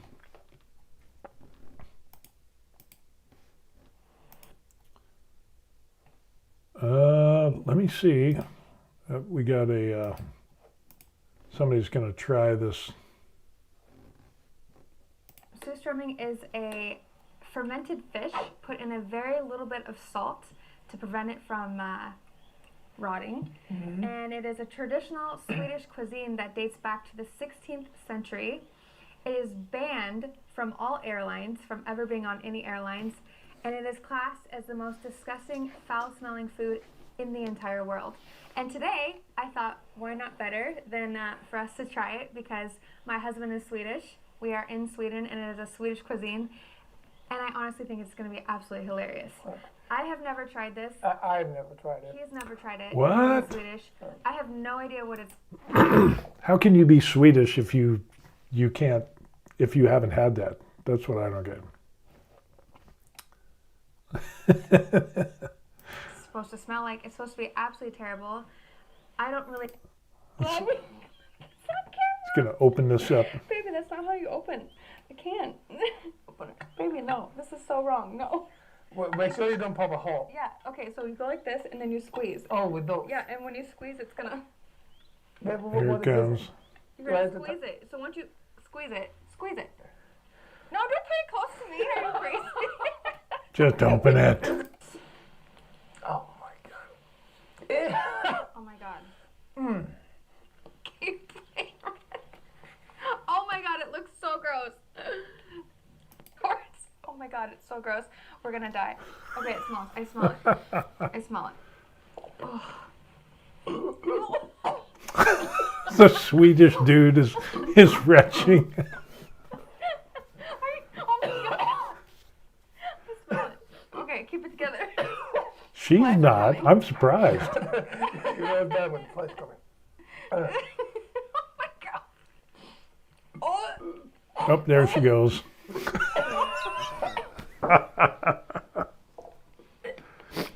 It's really bad when you get close. Holy Your fuck, how am I gonna body. eat this? I need a smaller bite. Your body just. Oh.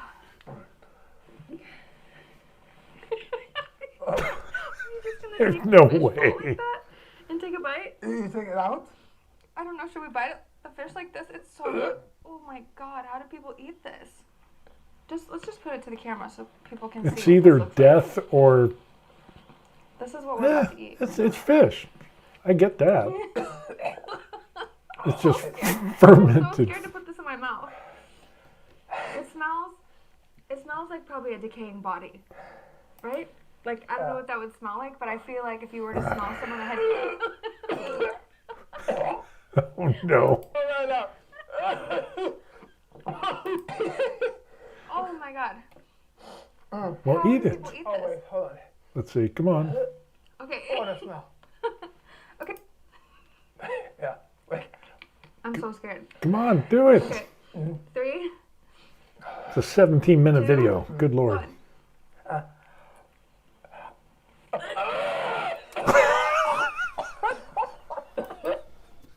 There is no way. There is no way. That is crazy.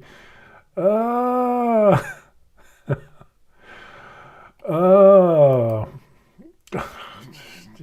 Hack says, have you been to some barbecue in Korea?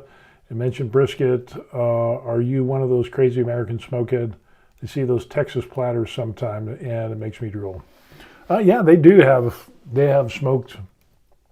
They do some good smoking here in Korea. It's not as widespread. Luckily, where we live, there is UJ Smokehouse, which does brisket, chicken, and pork. And then there's also Smoketown, which is across the street from our apartment complex. They do a pretty big platter. They smoke it, but the meat is kind of mushy. And so I don't like the Smoketown. The taste is okay, but it's just real mushy. And the UJ Smokehouse that we go to here, which is probably about 10 minutes walking distance away, 15 minutes maybe, really, really good. Especially the chicken and the brisket is really good. Pork, I don't eat a lot of pork, but it is pretty good. It is pretty good. So they got some good ones. Yeah, that is hilarious, dude. That is hilarious. I just, yeah, like you said, your body just knows. It's just shouldn't go in there. I worry that you don't have our health in mind after watching this video. Swedish? Is he really Swedish? I know, right? I guess a good way to train your gag reflex. That could be useful. No. Us are known for having cheese on everything. Koreans put a lot of cheese on everything. But I don't think there's enough cheese on the planet that you could put on that to stop me from gagging. Yeah.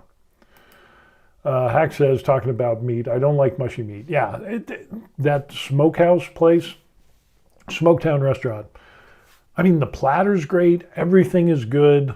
But the meat is, we've been there like 3-4 times, and every time the meat is mushy. The brisket is mushy. It's just like, they're missing it somewhere. It's just, your smoked meat should not be mushy.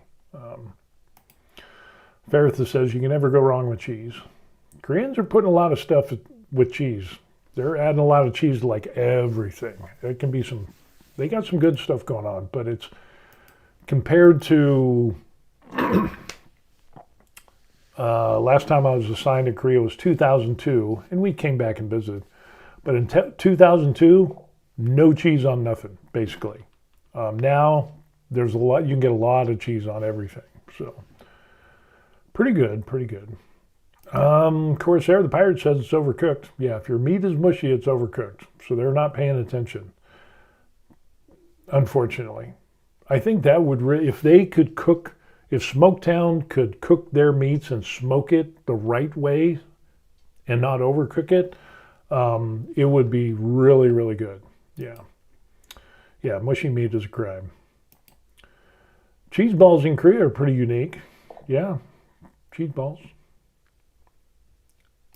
You can buy a can and I'll promise to open it, but promise to open it and test it. I don't know, bro. I don't know. We'll have to wait for, it's winter and it's cold out. I'd have to wait for summer. George says, talking about smoked tender but not mushy brisket. Yeah, it's got to be. If it's mushy, you're doing it wrong. And they are lactose intolerant, yet eat the cheese. No, not so much. Seems like a lot of Koreans eat a lot of cheese these days. Faritha says we need Steve to be around for a while. I appreciate that. Somebody's looking out for my best interest. Corsair says fall off the bone ribs just means we don't take it off the grill early enough. Yeah, I think there's some truth to that. I think there's some truth. Most cheese has very little lactose. The bacteria eat it off for energy. That's true. That is true. Cheese just kind of stops you up a little bit. But with Korean food, you've got so much meat, you got so many vegetables, rice, the whole 9 yards. I mean, there won't be any danger of that. Hack says, I'll donate the flight ticket to Sweden for you to do it. Ooh, tempting, but, Lord, no. And don't overseason the brisket. Let the meat speak for itself. That's true. Yeah, that is true. You got to have that balance. If you over-season it, and I've had some guys do that back when I was in the States, yeah, it can make the whole difference between... It's kind of like if you throw too many spices on a meal, you lose the meal. You know, all you get is the fire. So... Hack says, love some good baby back ribs. One of the most absolute best meat out there. You are welcome, Steve. You're welcome. Are there any health benefits to that? Benefits to...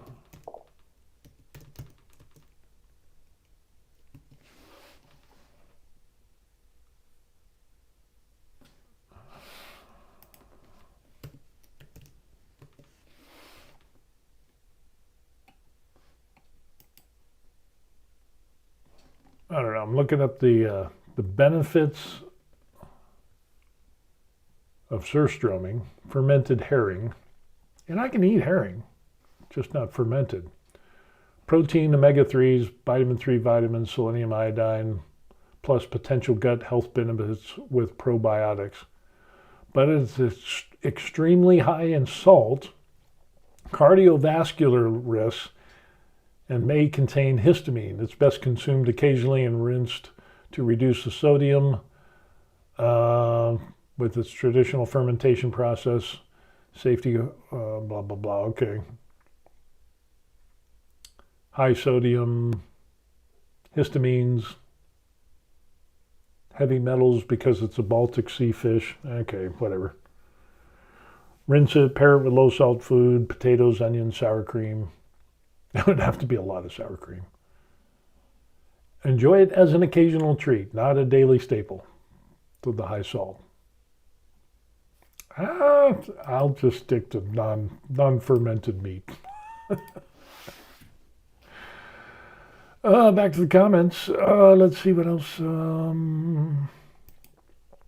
Hack says, just tell the wife it's a business trip for a culinary experience in Sweden. Americans are masters of barbecue. That is true. That is true. We got some barbecuing fools out there. Yeah.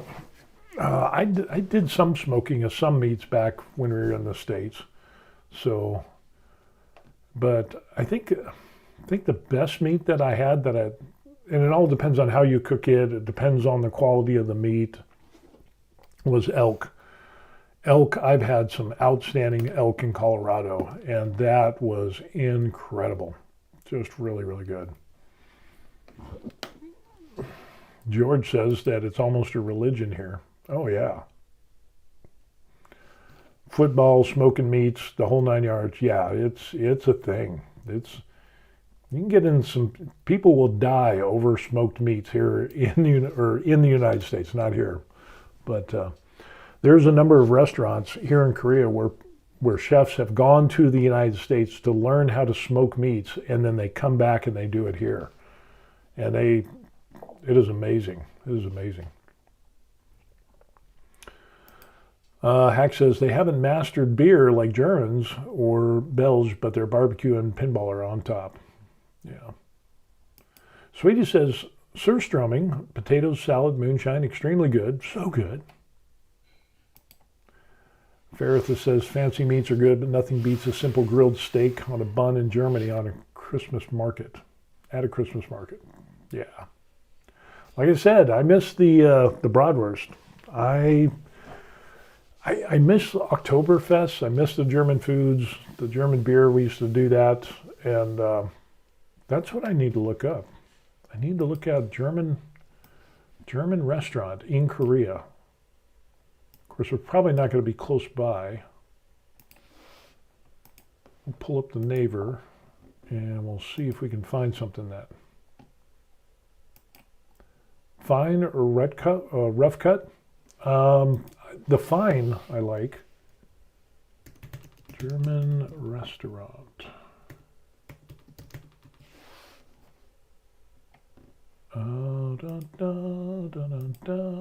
German restaurants.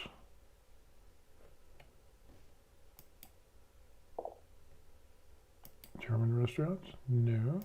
German food? That'll have to be something I look. German sausage. I'm trying to find German here in Korea. What do we got going on?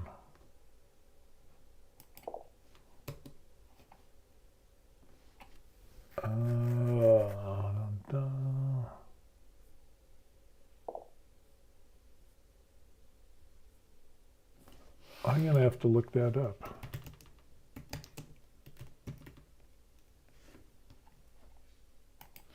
German restaurants near me. No, Smoketown is not a German restaurant. Pilsner House. Open it in maps. Let's see. We'll see what happens. Swiss cheese fondue is pretty nice too. Fine is okay, but I really love the rough cut ones. More spices, tougher meat. Yeah, that's true. Never tried rough cut. We'll definitely give it a go next time around. I just need to find a good German place. Let's take a look and see what we got.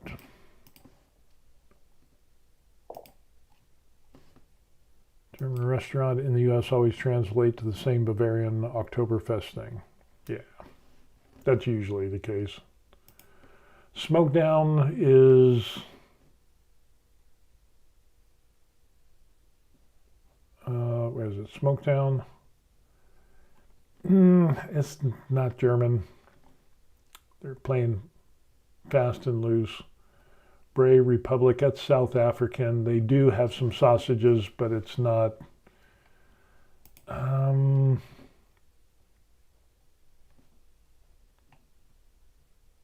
don't know. Let's see. Menu.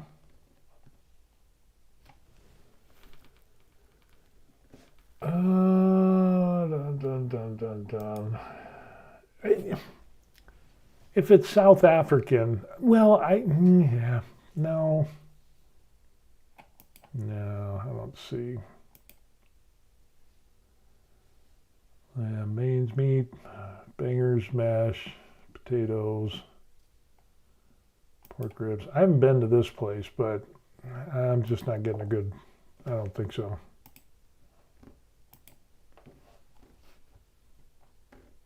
Wrong. We go there, but that's Korean.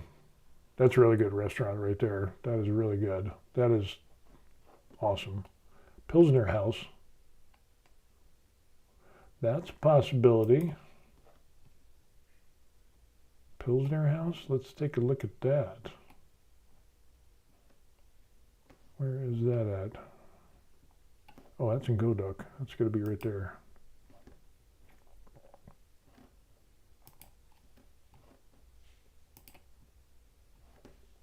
The menu. Let's look at the menu here. And it's in Korean. Hanggae. Saltu. Salads. No, we don't want salads. Some beers. That's good.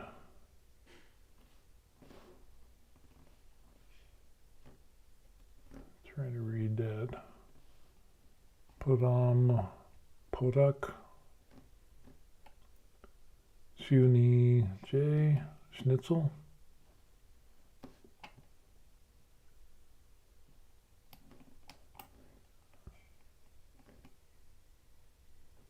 I think I got a couple of things. I don't think it's... Yeah. I don't think they got a... I would have to go up to Seoul to probably find a German restaurant. A real good German house. German house? Where's that at? Yeah, that's up in Seoul. We would definitely have to go to Seoul to hit a German restaurant. I don't know. Anyway.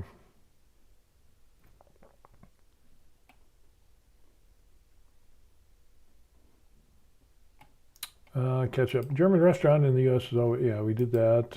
Is there a Swedish restaurant in Korea? I have no idea.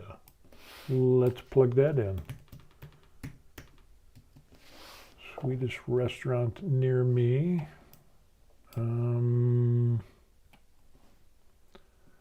That's not Swedish. That's not Swedish. Helmlegat, Swedish, maybe. That is up in Seoul. It's permanently closed. Dang it. Okay, apparently they don't. Cooking with my Swedish mother-in-law. Permanently closed. No, doesn't look good. Pangsong restaurant, that's close to where we live, but I don't think that's Swedish. That looks familiar though.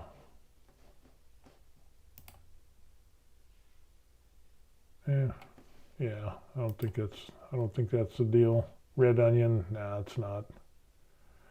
Yeah, you'd have to go up to maybe Seoul. A lot of the big stuff like that, you probably won't find it around our areas, but yeah.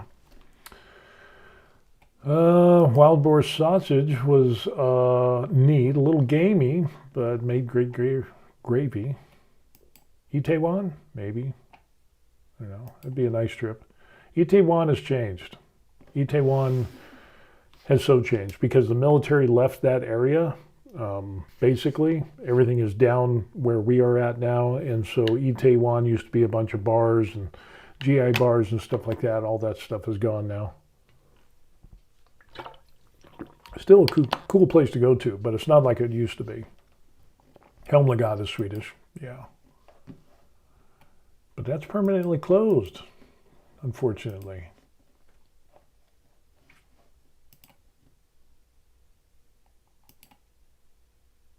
But here's the Swedish restaurant. So there's the pictures there.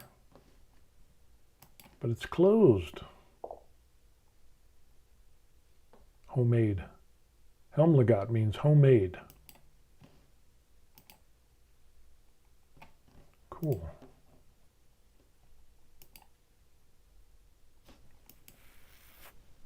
Looks good. Ooh, meat. That looks good. Man, of course, drinks. Ooh, that looks good.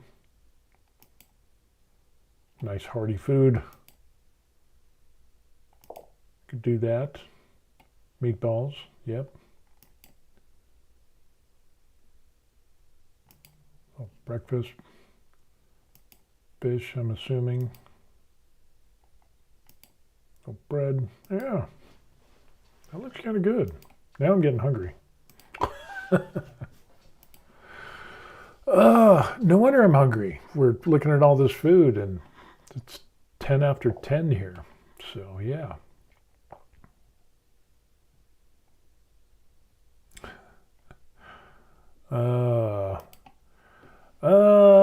Hack says just go to your local IKEA and you can eat Swedish. Dun-dun-dun. Swedish says now he's hungry. I'm hungry, that's for sure. I need to try to go, maybe we should try to go out and find a different restaurant. And, ooh, Hanu. I could do a Hanu restaurant.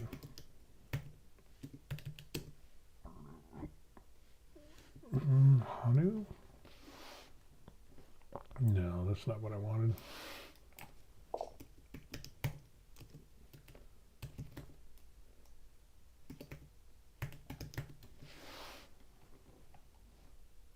Nope, that's not what I want. I don't know. Anyway, yeah, true. IKEA meatballs. They got IKEA stores here. Holy crow, they're huge. What's the best neighborhood in Seoul and the worst one in your opinion? I don't spend a lot of time in Seoul, honestly, so I have no clue. I mean, we've been to the big malls and stuff like that in Seoul. But I mean, Seoul is so huge. That's where the majority of the people live are in Seoul. So it's kind of like saying, you know, what's a good neighborhood or best neighborhood of LA, you know, or Denver, when you have Denver, Lakewood, you know, all of those cities around and everything just kind of melds in and it's so crowded. So many different neighborhoods, even varying from block to block or street to street in the United States. Yeah, I don't know. Honestly, I don't know. We've been, like I said, we've been to some malls up in Seoul. We've been to a couple of restaurants. We've done some shopping. Can't really say the neighborhoods are bad. I don't think I've been in a bad neighborhood. I think there's poor neighborhoods. People are still nice and good and respectful and things like that. They're just poor areas of Seoul. But again, it's so big and there's so much there. Yeah, I don't know. It's a good question. Songsu was nice to visit when you were there. Cool.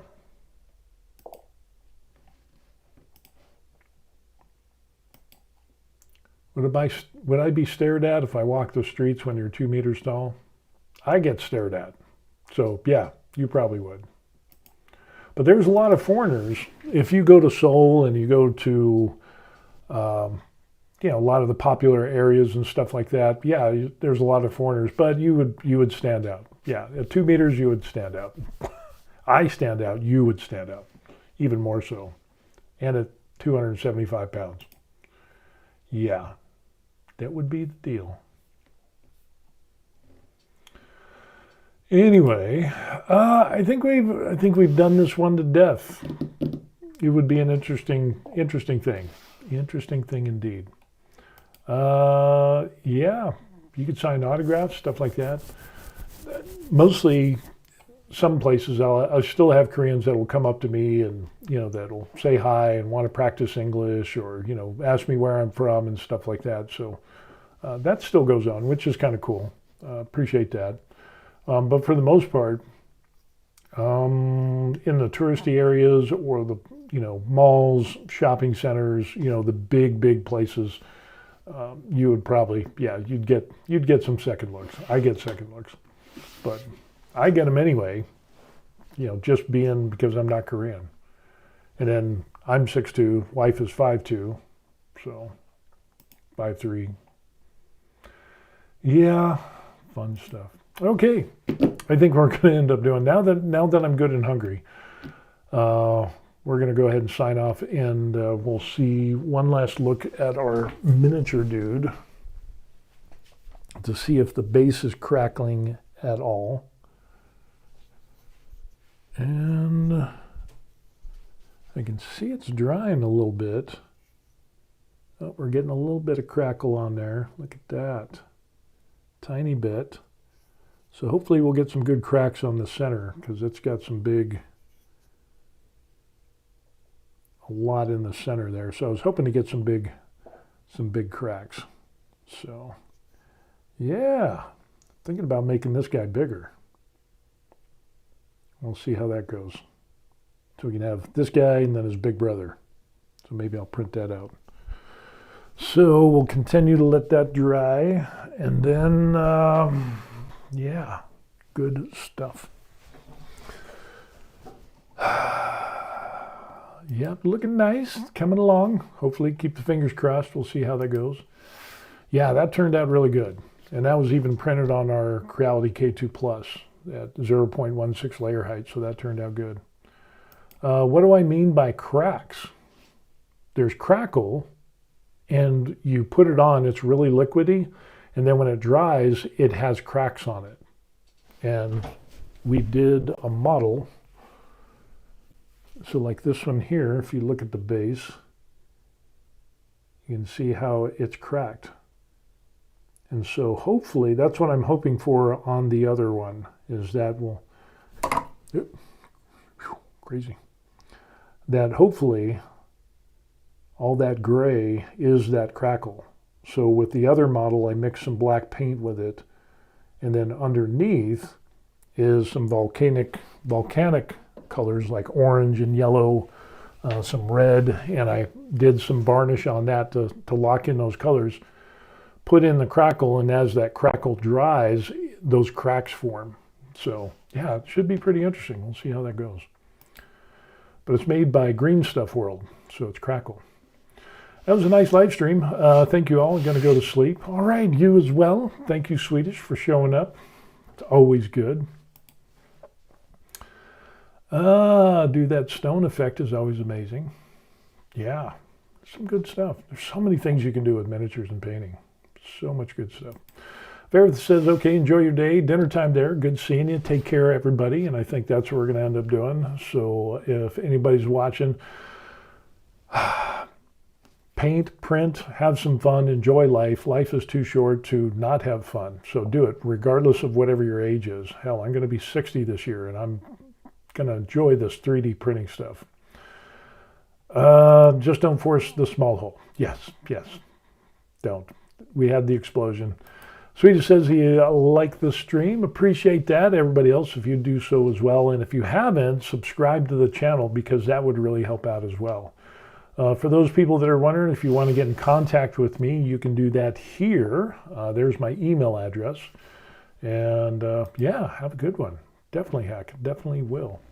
But if you want to contact me, the email address is there, official, theverylife@gmail.com, which is right there. And I always answer my email. So yeah, it's going to be a good thing. People have bought me coffee. There's a link in the description box, but don't worry about that. The best thing that you can do is like and subscribe to the channel. That would really help me out. Hack says, I thought you turned 5. I know, yeah, actually 50. No, actually I'm 59. I'm going to be 60 this year. So yeah, we're having some fun. All right, like what Swedish Ford says, we will see you on the next video. Thank you for watching, and remember to join us on the next one. We'll do some more miniature painting, printing, whatever stuff, and talk about food, and I don't know, whatever else happens after that. All right, we'll see you. Have a good one. Peace. Good stuff, except for that fish thing.